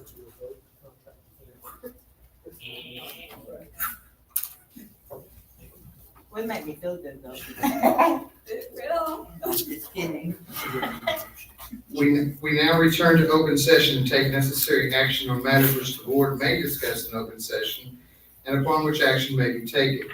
We are returning to open session at 9:54 p.m. Item 9A, discussion and possible action regarding the renewal of a professional contract for 2024-2025.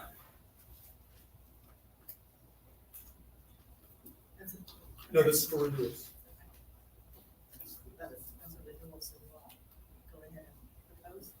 Okay. Do we have contracts to renew? It's right here. Then we, yeah, just a motion, we'll get a recommendation motion. For the first one. A. Right. A.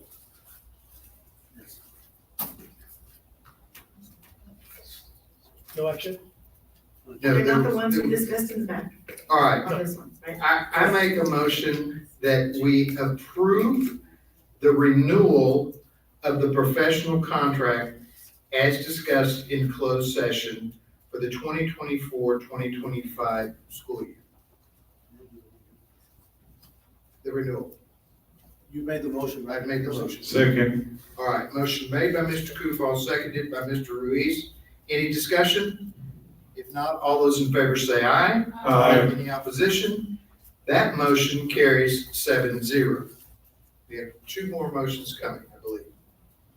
Item 9B is discussion and possible action regarding the non-renewal of probationary term, dual, and non-certified professional contracts of teachers for 2024-2025. Okay, I propose the non-renewal of special ed teacher as discussed in executive session. So moved. So, Okay. Trustee Garcia, if I can modify your language to say that you accept the proposed non-renewal of the special ed teacher. I accept, I move that we accept. I move that we accept the proposed non-renewal. non-renewal of probationary term. Yes, thank you. I second his motion. All right, there's a motion made by Mr. Garcia to accept the proposed non-renewal of the probationary term, dual, and non-certified professional contract of teachers for 2024-2025, seconded by Mr. Chop. Any further discussion? If not, all those in favor say aye. Aye. Any opposed? Motion carries 7-0. I propose to revoke contract and terminate the probationary contract of third grade teacher as discussed in executive session in the best interest of the district. So moved. I move that we accept the proposal as read. All right, was there a who said first? It would be, Mr. Lucien, and I'll second that. All right, there is a motion by Mr. Glusing to Revoke the issued contract. And to accept the proposal to revoke the issued contract of the third grade teacher as discussed in closed session. That motion was made by Mr. Glusing, seconded by Mr. Garcia. Any discussion? If not, all those in favor say aye. Aye. Any opposition? That motion carries 7-0. Ladies and gentlemen, there being no further action, I move that this board be declared adjourned at 9:58 p.m.